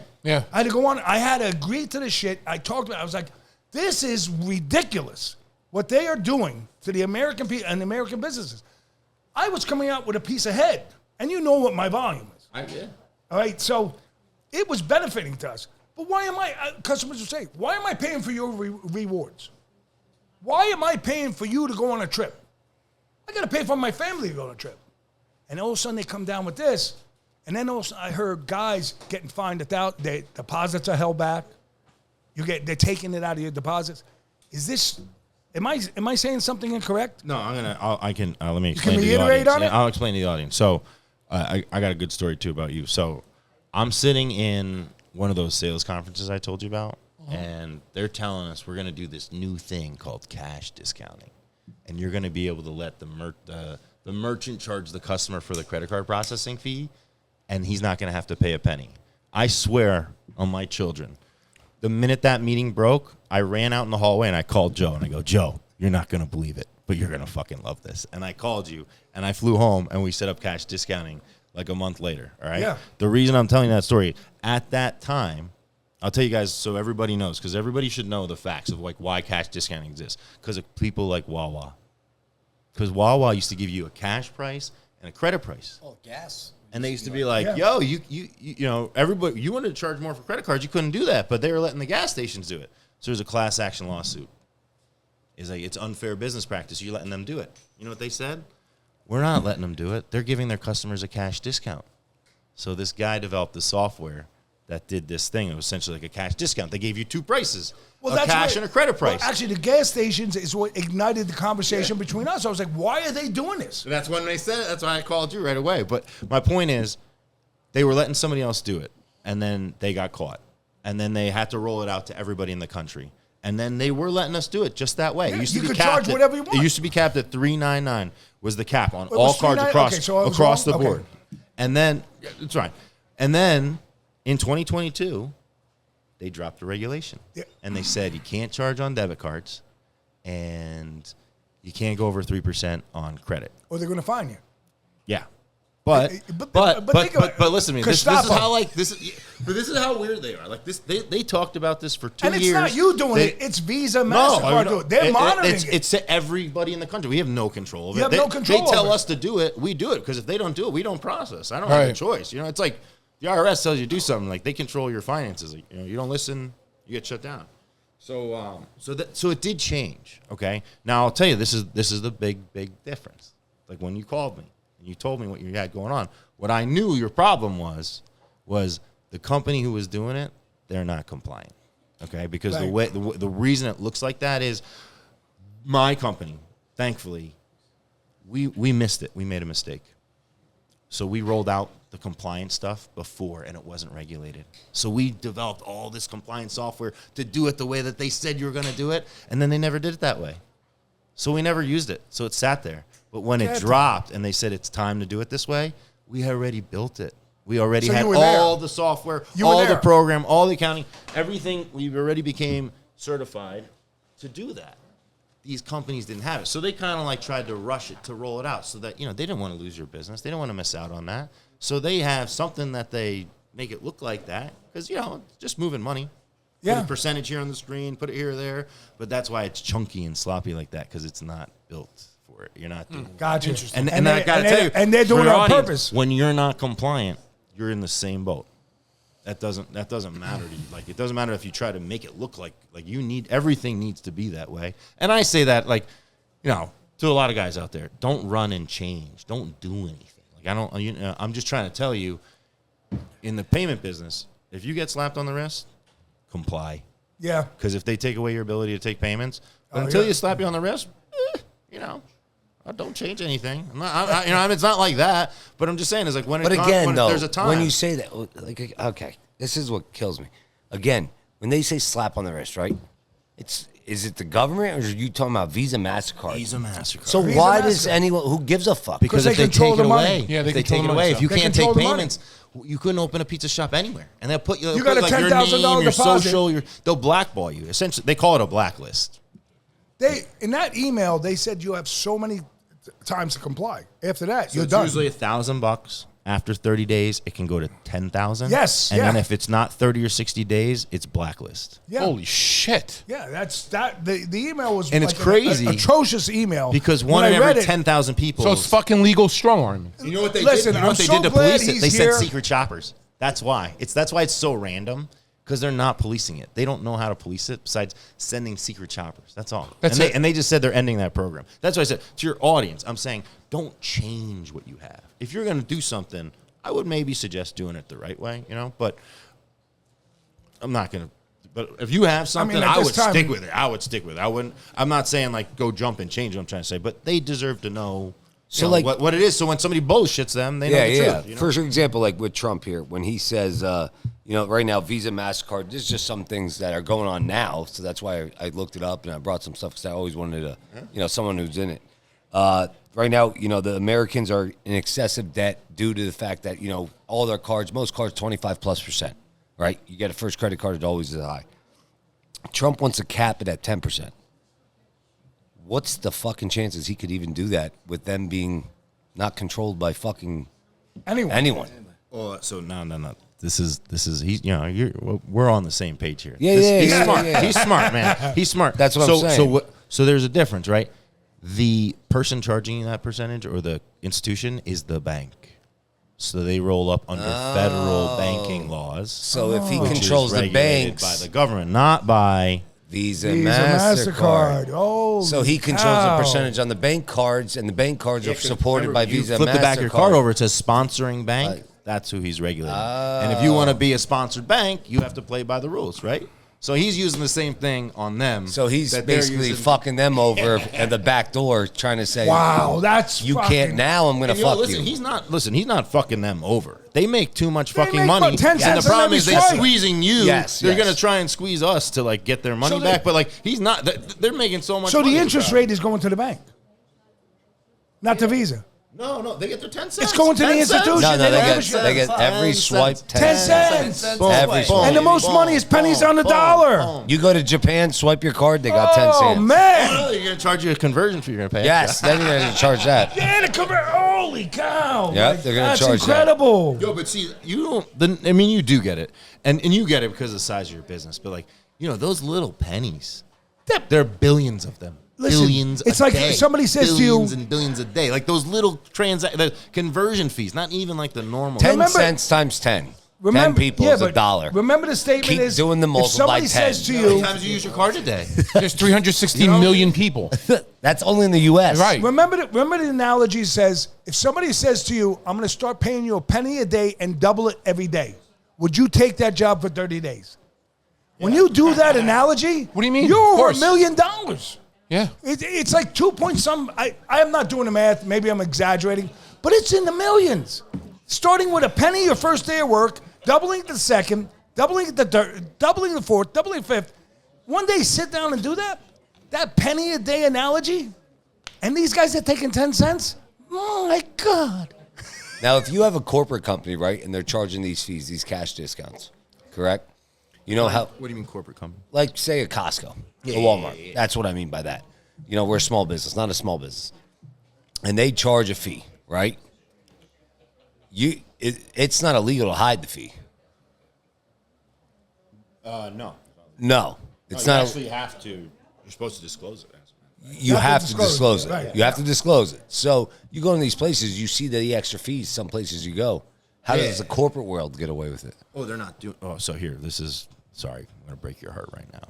So the way that payments work is there's something called interchange. It's the exchange rate that happens between us and the bank. Now, that rate is non-negotiable. It doesn't matter if I'm the third biggest or the smallest. It doesn't matter if you're the biggest merchant. Well, I should say that. It doesn't matter. Everybody gets that fee. But Visa, they change the interchange rates for Costco and Walmart and them. So if it's 10 cents, they pay like 1 or 2 cents. Really? Oh. Son of a bitch. So, that's actually the best thing to say for that. Son of a bitch. All of a sudden, It's So they change. I've had some of those, and they don't pay. They don't. They like I looked at it because when I bid the deal, I was like, we were negative. I'm like, no. I'm like, you got the transaction fee at 3 cents. You're fucking negative. I'm like, no. Visa's giving it to us at 2 because it's Costco, so it's different. I can't They fucking give believe those big tier guys. You could think of Target, Costco, all of them. Wawa. They get their own little. They get a little special. They don't pay what everybody. They're only that select group gets that. Everybody else in the country. So I never knew that because interchange is interchange until you get into that tier. Where it's just the volume's so fucking high. Did you know they that? can get away with Here, it? I'll tell you. Here's the justification, just so you guys know. It's a risk calculation, so they just don't see the risk there. That's just the justification. I'm not saying Also, it's valid. and It's they just- own the cards of the companies. I So mean, you that's have a what Walmart credit card, you have a Costco credit card, a Walmart credit card, Visa, MasterCard. It's a scam. I'm just telling you what they're. Yeah, but then what their even slogan if you is. think about it, It's a after- legal not scam. only that, Yeah, I mean, it's a scam. If now isn't everything listen to a legal this. scam? You know what's even crazier now? It's 2025. Go to Costco, go to Walmart, go anywhere, go to Giant. There's no checkout with a human being. no. Can I tell you how There's no disgusting I so find guess that? what? I find it insulting. And what is it? What is up? You Yeah. go to Wegmans. You go to Wegmans. I The find it- I no do too. cash accepted. Use the card. I got to get employed by politically them. I correct need you a have to be on this show. W-2. And you from got to those buy your own places. fucking bag, too. And you got to buy your I own don't carry bag. bags in my car. What am I putting in my freaking my pockets over here? Listen, I love all I people. walked out- I got to take my underwears off and fucking put my Yeah. food in there. I walked out the other day at Wegmans. Excuse I had me, a I'm going to ribeye the in my bathroom. hood. Joey was carrying a fucking steak bagel. I had a fucking loaf of bread in my pocket of my sweatshirt. She's like, "You don't want a bag?" I said, "I'm not paying you fucking 20 cents for a bag. I'll just have my son and me It's just carry the it out." principle of it. I just check myself out. Yeah, and I checked myself I out. pay myself $120 an hour. What are you giving me right now for my time? I feel like they think I'm doing them like they're doing me a favor, which is that's why I feel like it's insulting. You know it's what I mean? insulting. Oh, It it's really so. is. But can't fucking you know what believe I'm it. saying? Yeah. So now they're moving towards everything's cashless, right? Cashless this, cashless that. What is the whole cashless thing? Is that a big topic in your industry right now? Obviously, like because of the money we're making. You know what I mean? That's always been the understand, thing we're but talking saying about is like that. But no, like I think what you're addressing, no, because anything that I think that you're talking about would like be counterproductive to my income. Like so, people, we don't want to talk about it. Yeah, like, I understand, but like people saying we don't accept cash. You know, Dorney you go Park. to some small Dorney Park doesn't take Dorney cash. Park, exactly. Stuff like no, that. I only see that like I actually like liquor stores I got in the hood or stuff like that. That's the only people who do that. They don't want cash because they don't want to get robbed. But nobody else besides like your Dorney Parks or stuff like that. So it's not Stadiums common. are doing it. Yeah, no, because Stadiums are doing it. Because the volume is high. Airports are doing it. Yeah, airports are doing. All right, you walk through an airport, you better have a credit card. So I'll share something with you cool. When I started the first company, I got a cool phone call, and we went out to Intel. They hired us to do a consulting for them. So I'm sitting with this partner I have who's not like me, super stiff. So Intel's talking to us they're talking about something really weird. Like they're dancing around it. And we're there for 2 days. It's like just weird. I have no idea what they're talking about. So I finally like, you know me, Joe. I'm like, I've had enough. I'm like, would you guys just tell me what the fuck you're talking about so I can give you the answer you want? Because like we're dancing around this and I have no idea what you're asking me. And like, will you sign an NDA? I was like, oh, now we're getting somewhere, right? Yeah. So they bring out these NDAs on the spot. We sign them. They built this technology 8 years ago, and they didn't know what to do with it. And it was what we're talking about right now. The technology Intel. where you were using your thumb and That everything for fucking payments freaks me and all out. the eye shit, and they didn't know what the fuck to do with it. They're like, we built it, and we built it for payments, but we're not in payments, so we don't know what to do with it. So we have all these payment people coming out here to try and tell us what to do with it. And that they're Wait, how does that fucking work though? When you go to Whole Foods, what is up with that? How do you pay with your palm? well, I mean, I gotta hear this. I don't know. You got to give us a chance just to breathe. Go ahead. I feel like I'm breaking conspiracies here. This is not what I thought the payment conversation. No, No, you're not I'm breaking kidding. I'm conspiracy. kidding. This But is, this is what reality I don't know of real the life palm people. thing. I think I've seen something where there's like some kind of finger pad scanner. I haven't seen what you're talking about. What are you talking about? So when you go to Whole Foods, you can walk through the checkout and you just pay with your palm. Right? It's out west. Yeah. Oh, yeah? It's out west. You scan your palm over and they take the payment. How is it like? I'm about to go on break here. How is it fucking linked? You know, to me that's fucking scary. I have no idea about that. Yeah. Okay. They gotta But get your palm. What Intel's idea was, how do we do a payment without a card? That's why I brought that. Well, up. that's what they this wanted is- you not to somebody have figured it a out. card to do it. This You is could do it before with your you phone, could do right? your Yeah, you do before it you with could your do your phone. eyes. What's up with the phone though? What's up with the phone ago. thing? Like, what's up with this phone thing? I keep getting people say, "Put your card here." Oh, my credit card. They say, "Put your card on the phone." Because it's a wallet. It's Yeah, I mean, listen, I told you the payment space became very lucrative. Apple got into it. Everybody got into it. Everybody got into it. Are they getting a piece of it? Yeah, they have an Apple card and they have it on their phone. I have an Apple card. Yeah. It's connected with Goldman Sachs. Yeah. Sponsoring bank. Did something just Sponsoring break? bank.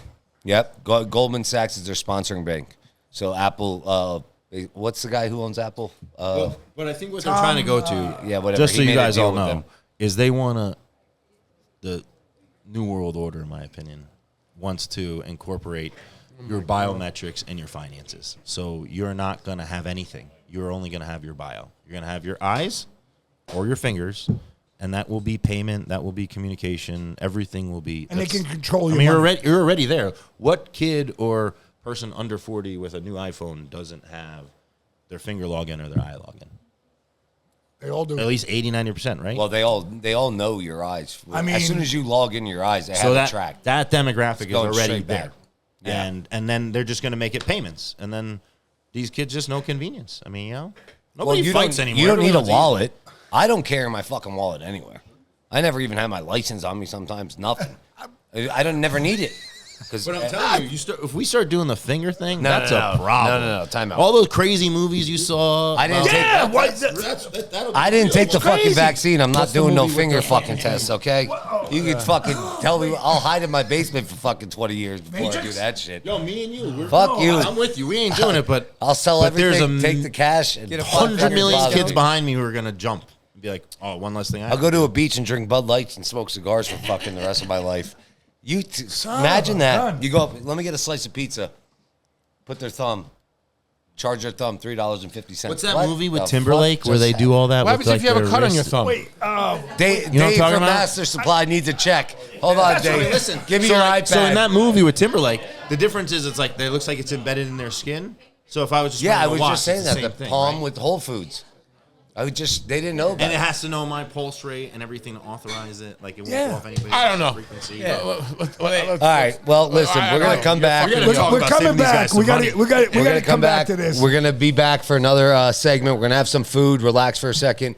Tony's on. He's telling us some crazy info, great stuff. Hey guys, again, like my dad said earlier, if you are a pizza shop owner, you're watching this, learn from what we're telling you, what Tony's telling you. If you have any questions, call my dad. Call Tony. I got Let to us say know. this. Shout out his company. Shout out his contact. PayRock.com. PayRock.com. PayRock.com. Or call Tony, 610-657-9539. 610-657-9539. I'm going to say, Tony. wait, let me Go say ahead. this. If you have a credit card company and you don't have a contact that you could talk to personally, that's why you should go with Tony Dayu. I'm telling you that right now. Write down his number. This man is awesome. When you have credit card issues, you have any question on it, he answers the phone. He answers the phone. How many of you, there's no service industry 800. You call him direct. He's on the computer. He gets on his phone and he gets it done for you. Credit cards is a big thing in the industry. But you need to know and have confidence in your business that you have somebody behind you when those cards are slashing on there and they're swiping, that a man is going to take care of you. Yep. And this guy over here, Tony Dayu, I can tell you and guarantee, Bruno can tell you that, and I don't know if there's anybody else in the room, but if you're taking credit cards, this guy is phenomenal. Phenomenal. Yep. And that's who you should get with. So we'll be back after we eat, and then we're also going to have Hugh and Christine Gallagher on towards the end of the episode, and congratulate them on their coronation of being king and queen of the St. king and Patrick's queen Day are here. parade. And we'll also talk about some of the things Antonio was hitting on 70-year-olds for fucking 3 hours. But When would I do that? at the fucking Knights of Columbus. They were hitting on me. Oh, shut up. You were mooching with one in the corner. I wasn't. All right, we'll be back, guys. See you in a couple. Pizza Talk with Sal and Joe, Oliver, Antonio. Pizza stories, they gon' tell us. Let's have some fun with the Pizza Fellas. All right, guys. Hey, what's up? PizzaFellas Podcast, episode 68. 68, Jesus. Sorry, drank a little too much tonight. Hey, we're back. Remember, go. I personally think we should be episode 69. Yeah, that would be great. So we are here. We are back with Tony, and we got Christine and Hugh on. So real quick, Tony, we're going to go in two more things with you. We want to talk about the cash discount. And chargebacks. And the chargebacks when it comes to businesses like that.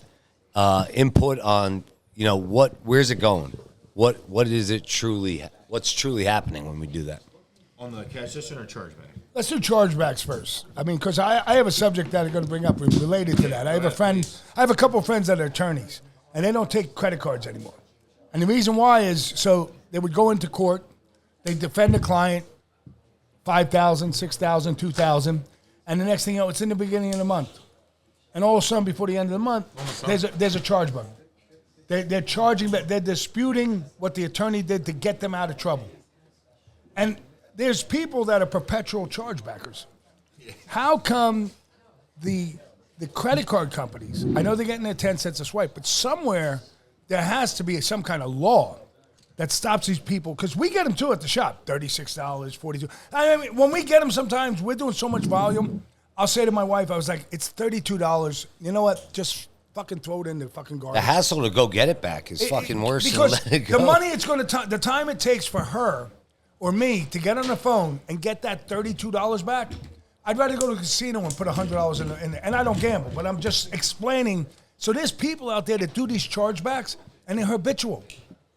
So it's ridiculous. Like, why doesn't the industry control these people? Why don't they flag them? Oh, you guys are never going to like these answers. That's why we're talking about it. Because So I told Joe this when we started doing business. I was like, you're never going to like what I tell you, but I'll always tell you the truth. Yeah, And that's like, you did. that's going to suck, but it's like, you want to know? I'll tell you the truth because the bullshit is not helping anybody. If they made everybody pay for everything they did, do you think they'd keep using cards? Huh. What a fucking simple answer. I mean, I'm not going to make it like really complicated. But like, I didn't even expect that. I mean, how nice is it? You got a get out of jail free card. You think anybody would have like a Rolex or everybody wearing Jordans or spending this kind of money if they could just be like knew somebody was going to make them pay for it? Wow. Well, Yeah, but I it's say an that example. because I call this the what do I call this? The steak and vacation. Like when we were growing up, not like when my dad was working, I should say. Could everybody go on like vacation all the time and like eat steak? No. I feel like we grew up in like before COVID, whatever you want to call it. Like even I know before the Biden era. Let's say that. All right. So let's draw a line of like. So before that, like you could go to Florida on the weekend. Every fucking weekend if you want. Yeah. You could eat steak any night of the week you wanted. Like what world existed where like an average Joe could like wear Jordans, have a Rolex, go on vacation, eat steak? Like that's not what I thought it was like when you were coming up in America. Like we came to a pretty good place where you could do so. Like people are spoiled; they're not held accountable at all. It's like I call it the steak and vacation era because like that's not what you grew up in, right? No, well, listen, I grew up Did in you a guys world eat of pasta. steak No, it every wasn't. day No, and we ate a go on lot of. I never went on vacation growing up. Never, All right, so that's in the industry. It's a standard, and it just happens all the time. So with chargebacks, so here's how chargebacks. This is what you guys need to know about chargebacks. This is like how chargebacks work. We'll get to like where we're at today because I think that's what's going to matter. We were talking a little bit about what you guys need to know is when they started doing those chips and the cards, Right. they came up with this rule. And I think you asked a question too about like who's regulating that? It's them again. It's the card brand. God damn. You know what I mean? What What do you mean who's regulating? God, it's like it's a their fucking rules. mafia. They're enforcing it. Who's holding them accountable? Nobody. Nobody. What do you mean? Like there's no one above them. everybody gets their slice. Everybody's happy, man. There's very little like the blowback. Maybe you see it like on an individual level because it could like it hurts, but like everybody's making a lot of money. Yeah, there is no blowback. There is nobody in the street saying this is bullshit. Right. Like we're talking Whenever about anybody chargebacks, says there's bullshit, what do? Here's some money. Now you guys can do cash discounting, right? It's like they just give you a little bit. But I mean, listen, I'm not picking on this. It's everything. That's just But I mean, you know what I mean? it's in the I'm just industry. telling you the We've thing got you business already owners knew. here, but we all deal with chargebacks. You know what I mean? So And the chargebacks. time you put into the chargeback, it's So not worth chargeback. to go get your money. So when they made the You know? chips, this was a rule they rolled out. It's called inferior technology. So what that means is if you have a chip card but a non-chip machine, you get hit with a chargeback, you lose inferior technology. Okay? Vice versa, though. You got the chip machine. It's retarded because this never happens because everybody got a chip card. You got the non-chip card, then the bank's responsible, right? On the other end. So really what they're trying to make everybody do is everybody's got a chip card. Right. Everybody's got a chip machine. Right. If that thing touches or reads it, they'll essentially take it off you like up to a very large dollar amount. Can't fucking believe it. So your delivery, your takeout, like, so you got to get that equipment and you got to make that because you know what happens for them? The risk on the transaction evaporates. And you're buying more equipment, you're doing more work, but like it's just security. That's the way everything works. And you know what they call it is risk. In our business, it's called risk. It's about mitigating risk. I'm just translating the bullshit. Yeah. They went from fucking. So on the you guys chargeback, stamping cards like we were talking to about, like fucking what's the chips. reason- What stamp? The fucking thing went, and then you had to send it in at the end of the month. The chargebacks are And really you, strict. if you guys ever want to say something, just reach up to the mic. No, I mean, seriously, what threshold does that kick in? Or what does it cost to have those things to process? So the way, no, I mean it's like standard operating procedure. It's just like If do you you have? have it. So, like, let me translate. How many guys here do delivery, and how many are doing it with your own delivery guys? We are. Yeah. So when you're doing with your own delivery guys, if you get every delivery guy a piece of equipment, and now he's responsible for the payment, and then he's got to take the payment to make sure that happens at the time of the sale, delivery. Yeah. Okay, gotcha. It's going to affect business. Yeah. Oh, 100%. You know what I mean? It's like you got to take the risk in a sense. Well, Bruno, but that's how you don't you'd do it, mitigate your risk. But a lot of guys aren't even doing their own delivery. So There's a lot of shit with delivery. But I think delivery is going to get stronger with drivers because with everything going on with the border, there's going to be all these immigrants that come in, they're taking them back. You know? chargebacks suck. Chargebacks suck. Guys aren't going to be doing this anymore. They've been sent to Guantanamo Bay. Here we go. I'm not going to Sorry, go ahead. So I actually had posed this question earlier. I said, how many of us walk around with only our debit card? We don't have cash, and we go up and we pay our bill, and we go to pay our bill, and we automatically get a charge of 3.5% for a credit card fee. On a debit card, you're talking about? Yes. Yeah. Yeah, well, they didn't upgrade their system because you have to upgrade it because it reads the debit card. There are places that what you're saying, Christine, is 100% true. They didn't do their job, and they're charging them 3.5%. So that's across the board. So I'm like, okay, so would it be better for me to just walk up to an ATM or a Mac machine for the old school people and be like, okay, I'm just going to take out cash? Because at the end of the day, I don't want to be charged nickel and diming stuff for something that's literally... No, yeah, you're right. I mean, as a consumer, it's not an easy thing to take. I mean, we have issues all the times with customers. Not anymore, but, when we first started. But there's still, to this day, people bring in cash for their orders because they know we charge, so they've adjusted their ways they buy, like you said. I know when we first started it, we had a ATM machine in there. And I'll be completely honest, it was useless. It was just taking up space. Yeah. Because 90% of the people accept the fee. Yeah. And it's probably higher. I'd love to chime in on this because I think you guys probably have a tough time defending this. But from another perspective, it's like the consumer can hear it is. When again, like the COVID and the Biden stuff happened, I mean, the way prices were happening, it was such a small compromise to be like, hey, we need you guys to cover like 3 or 4%. Or we're gonna have to pass you 10% on every menu item.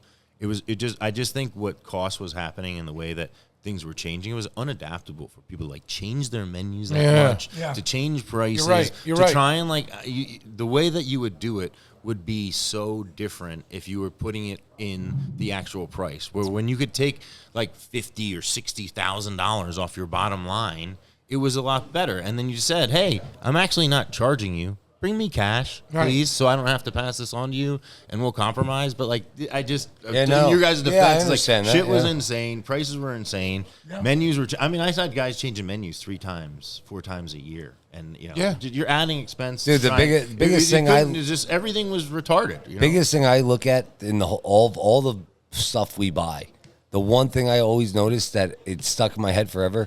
We used to buy a box of Jersey Shore fries for $23. When we opened up Biagio's, it was $21.99. Yeah, $21.99. It was that was. What was it? What's it been the last 3 $48. years? $48. Wait, what is it? $48 what is on the a low. fries? Maybe we'll get it for $45 if we get lucky. But we go through so many fucking fries. It's a French fry. It's a French fry. It's a brand. It's a major brand in the industry that is very popular. But in 2013, that was $21.99. I was on a $4 a case rebate. So for every case I bought, I got $4 off, and I was on that rebate for 12 months. And then now what? So we used to buy 15 fucking cases a week. No, at that time we were buying 24 20, cases a week, like it was out of style. So, at the end of the day, that's now $50. Let's just call it 50. Seriously? Yeah. So pizza at that time, And it's not a 30-pound was case. It's $12. 28. It's a 28 pound case. 28.9. So pizza at that time was $12. Why are my French fries $50? So pizza should be $30.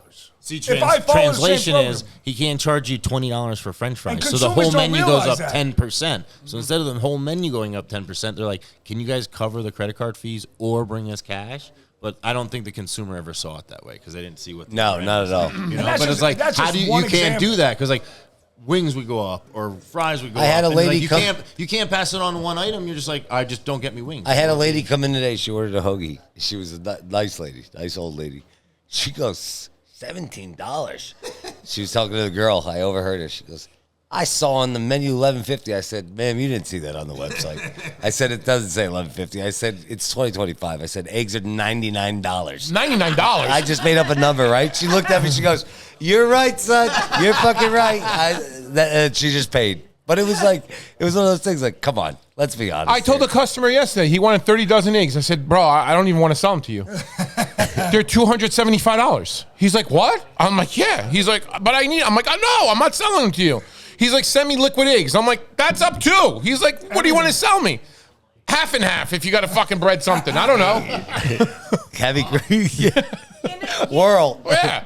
But do you know it's actually trippy to me? Like, I sit there and I'm looking at, like, the pamphlets or whatever.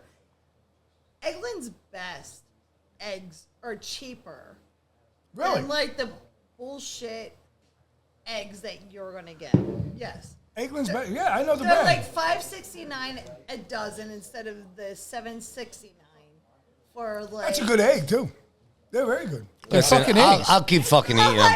I don't give a fuck if they're $25. Well, The egg shit, price we ain't gonna have- affect my fucking Well, life. you have to, So- because, like, that's what is going to be at your house every Diners. I damn mean, day they're of putting the all the weekend. diners out. Yeah, did you see the trivet? Oh, my God. I went to the trivet the other day. They put up a sign.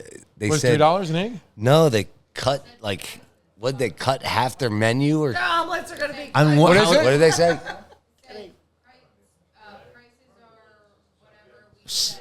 Oh yeah, prices of what our eggs of what we're charging or what we say at the time, like every day. Oh, so it's like market Oh, like price market now. price. It's like Market lobster. price. Lobster. Yeah, market price. It's lobster. It's They're gonna, Eggs are the lobster now of the world. they might... tomahawk steak. Yeah, they might... They Goodbye, might diners. They have to do. They have to do. Goodbye, diners. No, I don't think it's gonna be like that forever. Listen, I think it's do you gonna know all why? change. Do you know why the egg is up? Do you know why?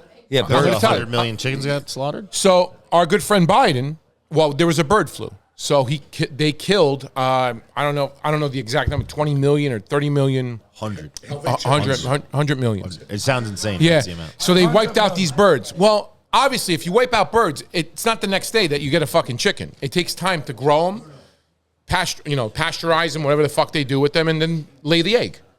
That's why they're up. Because it's high. There's a high demand. Does not everybody know that? I thought this No. was like common knowledge. They just think eggs just went like Well, they turned the into common diamonds. person watches CNN and they're People arguing. who don't like Elon Musk You want don't know to that. know? Watch this. I'll tell you right now. Stay off. I'll tell you right now. mainstream media. Stay Bruno, away. why are the eggs up? Yeah. See, he doesn't know. He said because of Not that he doesn't know, Trump's because he fault. doesn't know. He just doesn't know. Yeah, but okay, I'm going to be that person that's going to be out there. Question: is that like a legitimate Yeah, it's the truth. answer? Like, Yeah. because that seems so preposterous. No, it is. I'm like, It's the truth. No, it's are the you truth. seriously decided to kill a bunch of fucking birds So they had the No, bird they're flu. the bird flu. because But they had a flu? they killed Whatever. all these birds, but we still have the bird Okay, flu. So then, Think about it. So you didn't do your job. Can I just say one thing? Like, It wasn't I'm okay that they I killed. like that. I'm okay that they killed 100 million chickens. I don't think that's the problem. Why did we not bring in like a billion eggs? Like we can do whatever the fuck Look we at want. that. We buy whatever for whoever, anywhere around the world. Yeah. But we can't buy our own people chickens or eggs. Like, all right, kill the chickens. Like, how hard is it to buy chickens? You tell me these countries don't want to sell us chickens? Like, we can't get They eggs want from to do somewhere? it. They want to do Like it. the problem is like we just don't solve problems. They're like just kill them. We'll figure it out. Can we go back to credit cards? This is I a really great wanna know business. why Now, how does that work at your the shop? ducks and the turkeys Throw do that. out I all the agree. fucking cheese, I and then agree. we'll figure out what we'll do tomorrow. Experience the pure, rich flavor of Gemma olive oil, crafted from the finest olives and first cold pressed for exceptional quality. Perfect for drizzling, dipping, or cooking. Gemma brings a touch of the Mediterranean magic to every meal. With a smooth, fresh taste, this premium olive oil is a must-have in your kitchen. Elevate your dishes with Gemma olive oil, where quality meets tradition. Banco Beverage Company, 5001 Cracker Sport Road, Allentown, Pennsylvania. Proudly serving the Lehigh Valley for over 90 years. As a locally owned and operated beverage company, as the saying goes, you can always bank on Banco. You can also check out their website for more information. That's www.bancobeverage.com. www.bancobeverage.com. All right, so let's get to. All right, so we're moving from chickens, and we're moving to cash discount. So tell us about some cash discount, Tony. All right, yeah. So, if you're not doing it, I don't know what to tell you. Tony, you should really start reading like lullaby stories. I'm not going to sing to you. You got to go to bed on your own tonight. That's awesome. I'm not tucking you in either. Somebody else is going to do that. Sorry to your wife. But Oh, she's not. She doesn't want your apology. I promise you. She's living the good life. Really. It's funny. So cash discount. You good? Cash discount. Listen, I the one thing I'll tell everybody is like, here's the two sides of it. There's nothing you can do in your business to say, I'm going to wipe out this number right here, cross it out, and it goes straight to your pocket. Like, tell me one thing that you can do or one item that you could ever cross out. And usually, for most people, it's top 3, top 5 expense. You got employees, rent, inventory, credit cards, right? It's usually how it goes. Yeah, Maybe there's something else in there. Everybody else has got a dot I mean, thing. you're on point, and maybe get a cheaper gas rate, cheaper electric rate. But I mean, still, you're on the point there. You pay as much in electric as you used to pay in credit cards? I seen your credit card bill. There's no way. I ain't seen a lot of electric bills that big. But if you say so, there was when they deregulated it. We got our ass kicked. Well, I had to go out and make a bid. So I'm right now on a commercial bid.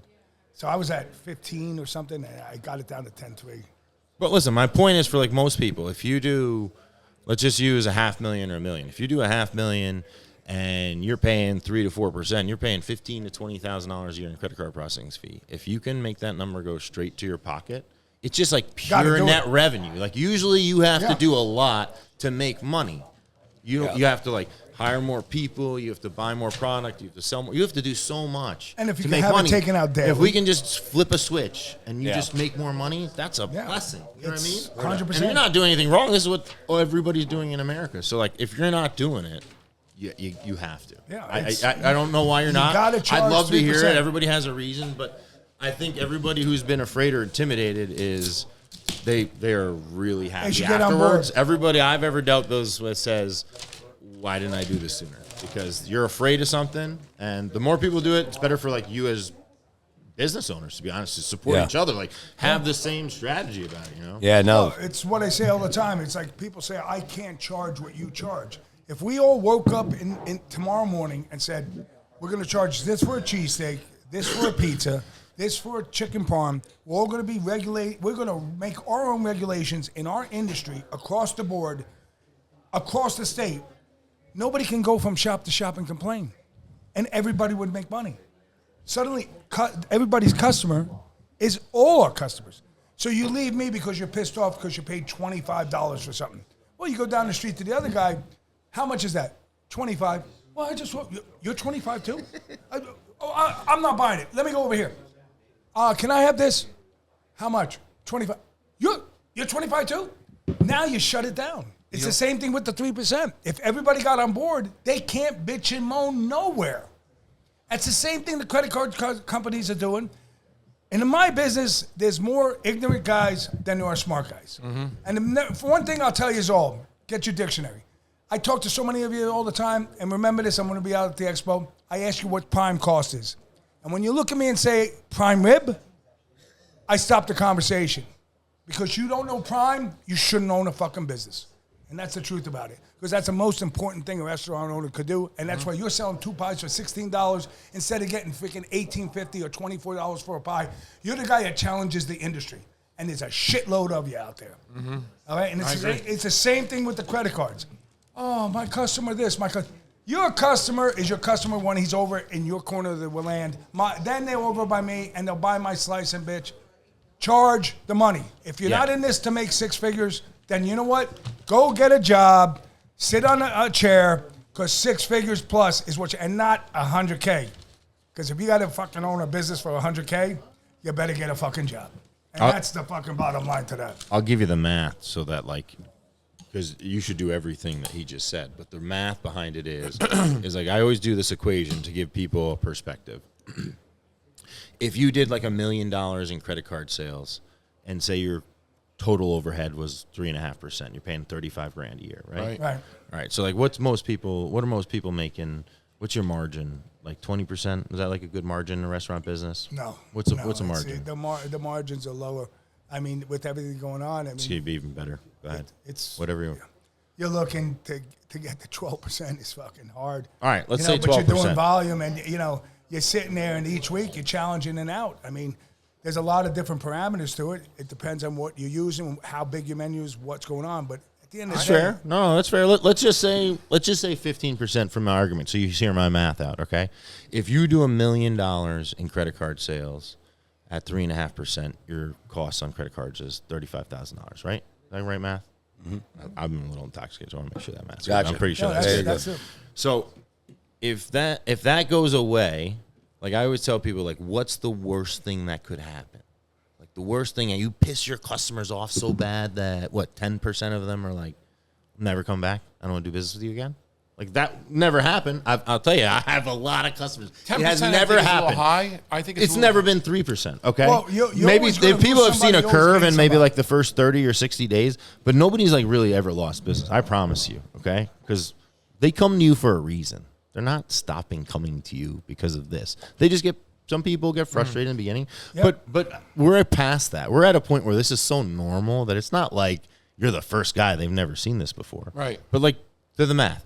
$1 million, you do $35,000 as your cost. So if you pissed off 10% of the people, $100,000 goes out the door.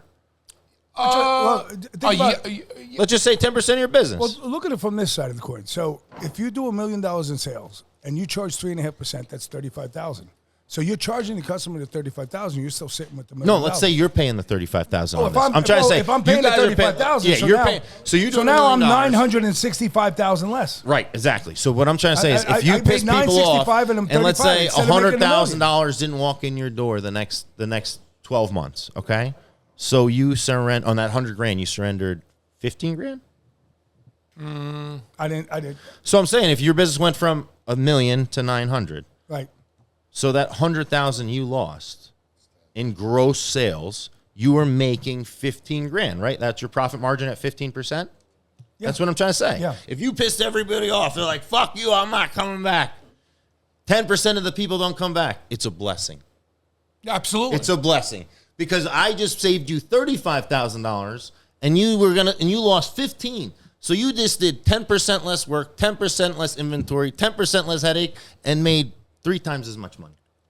Correct. And that never happens. That's my point. That doesn't even happen. But if that were to happen, it'd still be a blessing.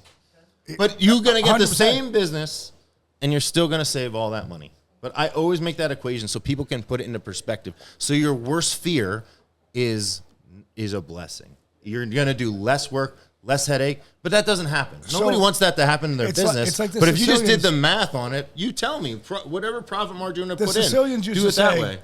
charge more, do less, and make money. That's correct. That's correct. That's That's the you're equation. gonna have it. It's But that charge doesn't more, happen. do Did that less. happen to your business? Bruno, did that happen to your business? Bruno, I convinced Bruno. I spent a lot of time getting Bruno to do it. He was not into it. Right? Bruno's a tough sell. He's coming of age, I called though. you first. Bruno took me 9 months. 9 months. He's coming of age, though. I was there at least every other week. Coming of age. What the fuck does that mean? But Bruno, He's coming out of his shell. Bruno. Oh, coming out Come of on. the show. Like, it's a He got blessing. younger. Isn't it a blessing? He came to Staten Bruno, Island. It was in Staten I Island swear in to a God, leather Bruno- coat, dancing with women. all Bruno over bought the a new fucking truck place. in the first 3 months after we did the process. All right. Well, so good conversation. Good conversation. All right, so we got Hugh and Christine on. the king and queen are The here. King and Queen, congratulations. St. Patrick's Thanks Day for coming parade. on. All right, Hugh Gallagher, Christine Gallagher, welcome for coming here. We appreciate having you guys. So your parents and your brother and his wife were king and queen also, correct? Yes.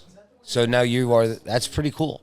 What is this all about for guests that don't know? What is this? What is so big about the Allentown St. How does it Patrick's come Day about? parade? So there's a parade committee in Allentown that has run the St. Patrick's Day parade for years. It's not a city-run thing. City doesn't give the parade a dime. No kidding. No, it's completely self-funded. They raise money all year for the parade. Every division has a pipe band, bagpipe band. Yeah. Oh, the pipe band's incredible. Yeah, they're They are fantastic, incredible. yes. So I say pipe band, and people don't know what I mean. It's a bagpipe band. Gotcha. But everyone does that, and it's been going on for years. My parents were King and Queen 30 years ago, in 1995. Sean and Kim were, my brother Sean and his wife Kim. 2016, I think. Yeah, it was somewhere around there. Within the last 10 years. Yeah. They were King and Queen, and yeah, we're fortunate enough this year that they chose us. How does that come about? Like, there's a parade committee. You know, so is there nominees? I'm saying. Yes, there are nominees every year. Okay. Oh, okay. And you guys won the nomination this year. And congrats again. Congratulations. Now the Knights of Columbus, for everyone who doesn't go, you got to go. Oh my God. We had a party. I mean, to start the day, the guy who's the fucking giant in the kilt. The big white dude walking around the whole place. Mark with the, he looks like fucking Kane from wrestling. Okay. Mark with the Jello Yeah. shots. So he's walking around Jello shots, and he comes by the table. It's Ashlyn's grandparents, her aunt and uncle. I said, how much are they? He goes, $1. So I said, okay, give me 20. I pull out my money. I only have hundreds and 50s. I said, I only have a 50. Just give me 50 of them. He looked at me. He goes, what? I said, just put the fucking trade out and put 50 Jello shots on the table. They're going to go. He goes, Sal, all right. He was proud he sold out of all the Jello shots. Yeah, well, I bought 50. I bought a whole fucking tray. I think he left the tray on the table. And we ate. Yeah, we drank them too. We ate. Yeah, they all went. But that was funny. We had a great time, though. Going there. This guy, he got his vodka cranberry. Woo. What'd you say? I said to myself, there's something wrong with this bill. Oh my God. I'm drinking. The fucking bill's $11. That's the beauty of going to the nights. That's the beauty of the membership of the nights. Sorry, I'm echoing apparently. So I'm not from the Lehigh Valley originally. I'm a true Philly native girl, like true Philly, Kensington girl, real tooth, only one tattoo. I'm like loud. I am so loud and proud about my first tooth part. What did you say? Real teeth. One tattoo. Real teeth. Real teeth. Real teeth. You said real tooth. I did say that actually. It's called a few cocktails. And like when Hugh and I met each other,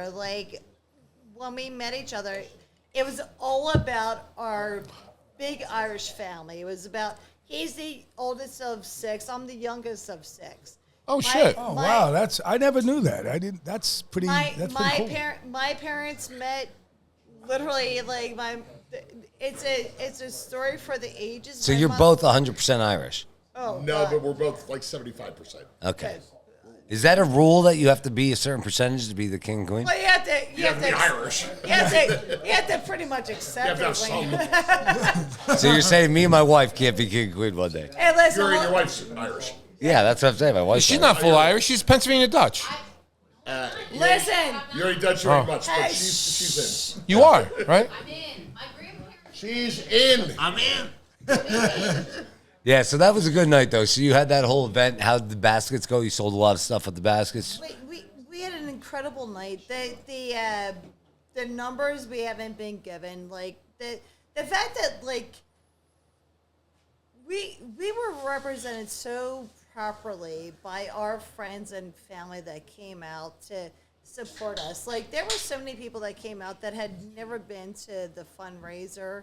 I'm one of them. They never knew anything about it. They were like, "Oh my God, what is this about?" And we're like, "This is what it's Yeah, about." it's a great- It's Fucking literally- great. It's literally about It's a great event. like It's such a the great day. entire environment of Allentown in this parade and our heritage.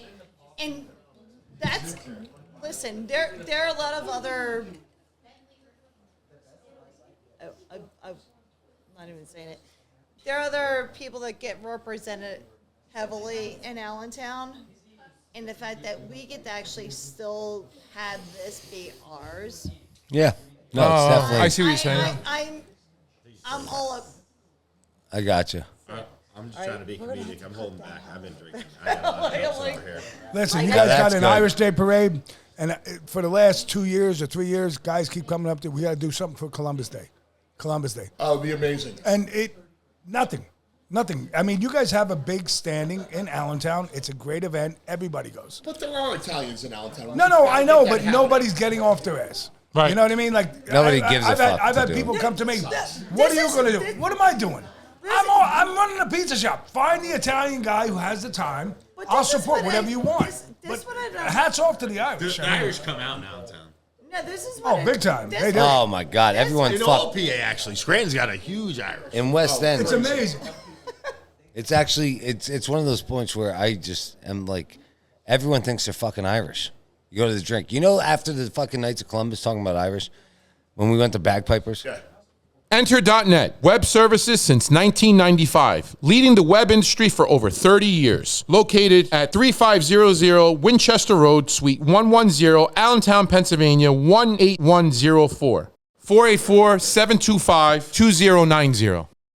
Experience the vibrant flavors of Vietnam at Phenomenal, located at 319 South Cedar Crest Boulevard, Allentown, Pennsylvania. From rich, steaming bowls of pho to fresh, flavorful banh mi, every dish is crafted with authentic ingredients and passion. Whether you're dining in or taking out,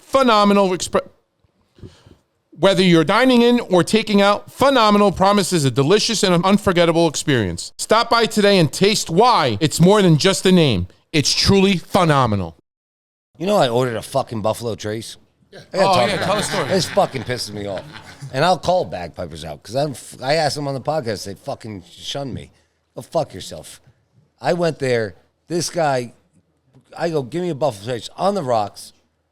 I give him a 20. He gives me back $2. Yeah, he said. I said, I gave you a 20. I didn't give you a 10. He goes, what do you mean?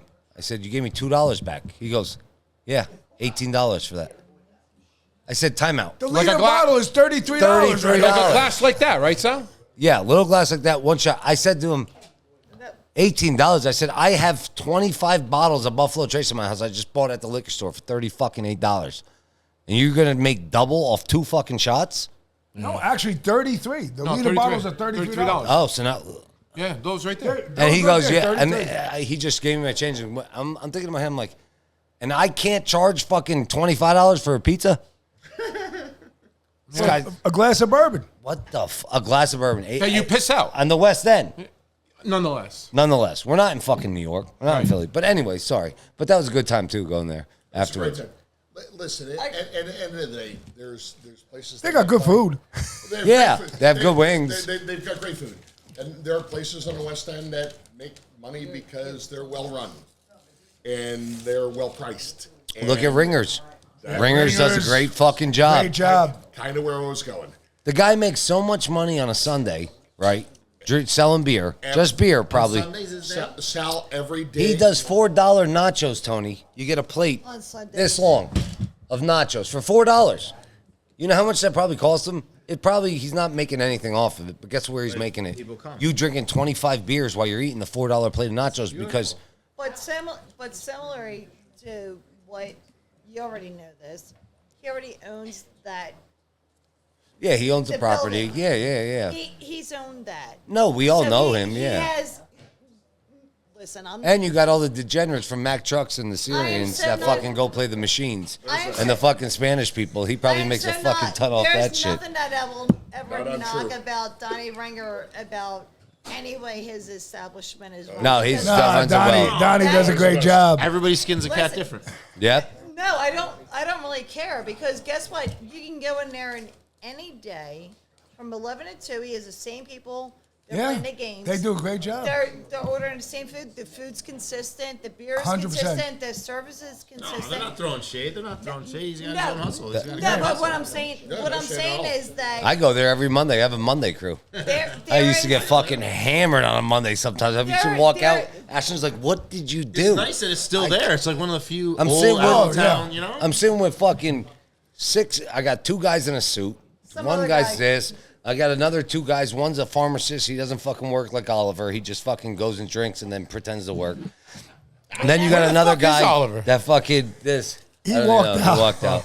Then you got another guy there. Then you look down to the other side of the bar. You got your workers, your construction guys. You smell like smoke. You got this one black dude with dreads. He hangs there every Monday. And then you got another crew of old people that are just like this. They can't even move, but they're drinking Miller Lite. Why do I know all of Yo, that? what's up with Wirtz? Wirtz, they're not moving. I know that. They're terrible. Why they're not? Were they like well, that? we're good. We're family friends with them, No, so we're Monday good. through Retract the Friday, statement. Yeah, retract. They're good. That's Yeah. not even We're something family friends. you That's did. but all fair. But anyways, so Loved you it. have the Loved whole this kid. the whole West End. You have this going on. You got the parade coming up. Coronation is Friday night, correct? Yeah, Friday night, March 21st. Where At they have Ag it at? Hall. At Ag Hall, yes. So what's the coronation like? What do you do there? It's Banquet dinner. No, God, no. No. Any food? It's a kegger. no. It's honestly it's like a giant kegger. Underestimated that. Oh Jesus! Christine, I'll be in a suit. We're all going. I'll be in a suit. She'll be in a dress. Everyone else will be dressed like this. I do You a know, keg on it. it's- I mean, like, listen. And there is. Oh, there's keg stands left. No, but there is. I'll wear my kilt so my ball sack is back. There is a formal coronation where they crown us. Oh yeah. Oh. Now a question: do you guys get to keep we the crown? going? I don't know that. Yeah, we're I'm good. just curious. Probably not. This is Friday night. Because Listen, that would actually be like. This is going to be a double X crown. I'm I don't know going. if they're ever going to reuse it, so I'm hoping to keep mine. Listen, Double X crown. Yeah, you got a big ass I head. got a big noggin. Yeah. You can fit it. You gotta get a They helmet. disappear on St. Patty's. They should disappear. Oh, we're going. hey, listen, you gotta keep it happy every once in a Friday night, we're going. And then Sunday, The next day we leave. yeah, the next day you guys leave. Sunday they won't be at the parade. They're going to Vegas. We leave Saturday. No, Yeah, we this leave is Friday. I know. Still I'm. get your asses to the coronation. Yeah. Oh, They're not getting What do you got to do? You got to go to work, write some checks, and fucking get on a plane Yeah. and drink. What the fuck are you gonna You do? got nothing to do. He's got nothing to do. Yeah. You're right up from wherever you land. Just start the I'll party leave. early. They're I'll not leave gonna right clear- from there. They're not going to clear till Monday. Listen, I mean, like, I'll bring my what else suitcase. you have to do than leave? I'll leave it in the corner. sleep on a sofa. The beauty is at Sag Hall, there's plenty of room to stick suitcases. You can stock all your travel gear. All right, so you got the parade then going on, and other than that, what? So Go ahead. When the parade's done, so you're the king and queen. Are That's you it. guys That's entitled it. to have like an event afterwards, like people at your house? Are you, Oh, God. I'm just curious, like what goes on? What's Honestly, this year at our house, we're trying our best to discourage people from showing up. We've Stay away. This is Yeah, a public okay. disclosure statement. Yeah, Stay away. exactly. Because usually you have like a big setup. And we've never announced we're having a party. And every year we march in the parade and we come back and there's 100 people at our house. So this year we've tried to Say we're not. This year we've said people at our no. house? We're not doing this. We have to be leaving the house please. at 8:45 to go to mass at 9:15 Listen. at Immaculate, and then we've got the mass bands thing at 12 or 12:30. We have Then to march. start drinking. I mean, like That's going to be interspersed. at This some is all point. on a Friday? No, No, Sunday. When Sunday. you No, Sunday Sunday, morning. they got to go to church first, man. Didn't you hear him? So you're saying Saturday you don't want nothing going on? Sunday we don't want anything. Going Sunday. What are you We going to don't- do we- Saturday? We don't want 1,000 people showing up at our house on Sunday. Saturday, where are you gonna be? Vegas. Flying to Vegas. See, I'll So be we're in clear. Vegas. We're good. Well, that's funny. Well, congrats to you guys. Thank you, sir. Honestly, Thank you. Yeah, Thanks. congratulations. I'm so proud of the two of you. And you know what? Same here. Honest to God, I had the honor of making the food for your wedding at the Barristers. Oh, you're the Yes, you best.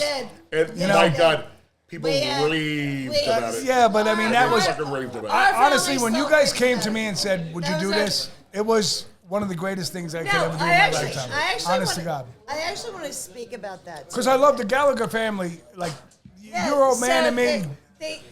The entire funny story about us getting married. It's right here. I understand it. I'm loud enough. It doesn't matter. We hear you. We hear her. No, so when Hugh and I got engaged, You can hear her some space. here's how we got engaged. Uh-huh. Here's the funny story about Here we go. this entire Here situation. we go. Let it roll. We met each other in June of 2012. And something catastrophic happened in November of 2012. And all of our friends were like, oh my God. They were like in a complete Despondent. dismay. They were like, oh my God, Obama got reelected. I called him. He was at work, and I said, we're going from being in a relationship to being engaged. That's how we got engaged. Then all of a sudden, everyone was like, oh, my God. We need to see the ring. We need to see this. And his godmother was like, oh, my God. I can't wait to meet her. He was like, oh, my God. My mom hasn't even met her yet. I should probably call my mom. This is how we got So engaged. your mom never met her? Oh, no, my mom had met her. Prior to that, we were engaged. Like, we met each other in June, got engaged because Obama. of that, because of our beliefs. Yeah, your beliefs. Yeah. Okay. So then you fast forward, and we were both married prior to, and we were like, we really want to go through the annulment process, and we did. We went through all that stuff through St. Thomas More, through Monsignor Murphy, who is, God bless his soul, he's passed. That man changed my faith. Monsignor Murphy, great man. Great man. He solidified my faith in my church. Yeah. There were so many different things about everything, and then how do I get on this story? You got engaged, but congrats. So we got engaged because Obama got reelected. Yeah. And we're back to Sal. Yeah. So, hey, congrats on your parade. Holy congrats shit. on the All right, coronation. Cut out all that stuff. It's all right. You got it. Don't worry. Worse has happened on the PizzaFellas Podcast. Yeah, I'm sure. You believe me. We've had two crazy people dancing in the corner once before, so that was a fucking freak show. What the hell was that guy? That was a groundhog from the Caddyshack. We had the groundhog. Yeah, I know. from I don't know Caddyshack, who we had. We had two clowns Antonio fucking loves. Well, thank you again to everybody coming out. Tony. Antonio is awesome, though. I love him. Tony, thank you. Seriously. It was a blast. Thanks for having me, guys. No, Tony, great job. At the end of the day, you taught, I think, the small business owner, hopefully when they're listening, a lot of things that they didn't know. And makes them, if at the end of the day, even if they don't do it, at least you have them thinking about it. Hey, help yourselves, man. That's what I'm trying to Might help as well yourselves do an out end there. of And the- call end of the Joe, call shot me, but help everybody. yourselves. I want everybody to 100%. like we're all on the same team. There's plenty for us to eat. This is not like a marketing thing. Like, go help yourself. God bless. Yeah, no, I agree. And again, Tony, like we said, it's kind of crazy how, to wrap it all up, like the Monopoly, the Visa, the MasterCard, these people, American Express, they have a toll on the life, the citizens of America. Yeah. Not only America, around the world. And just to bring out the small business end of aspect of it, how it is and what we're dealing with, it's good to actually hear someone who's in the business kind of agree with us and say, this is what it should be, but you have no control over it. Right. You don't. And, two things I'll say is stick together, right? Like, that's the one important thing. Is like, you got to remember, like, you guys are all on the same team. I feel like sometimes business owners, like, guys Agree. feel like you're fighting each other. Agree. Like, stick together. Remember, like, 100%. don't let them divide you. The more you guys stick together, that's like when things will go your way. It's like, always stick together, like, number one. And, and the other thing is, like, listen, stick together sounds like fight the system, but there's another thing to say is, like, play the game. Play the game, man. Like, the rules are set. Play the game. Like, you might not like it, but I'm trying to tell you guys, like, Find play the ways. game. Like, Find ways. there's a way to win. Like, Yep. save that money. You might not like every which way it goes, but, like, don't cut your nose to spite your face is what my dad would always say. So, Learn the cha-cha. so that's Yeah. all. Stick together. And, Well, cheers. Salute. So thank you again to Tony Diab. Dayu. Tony Zero, Dayu. 610. PayRock. So PayRock.com. That's Take a shot PayRock first. 610-657-9539. That's 610-657-9539. Got it. Third largest privately held processor in credit cards. Get with this man. Thank you again to Hugh and Christina Gallagher. Congratulations on the King and Queen. And Thank you. again, as I always say, thank you for Episode coming out. 68. God bless and good night. Guys. Cheers.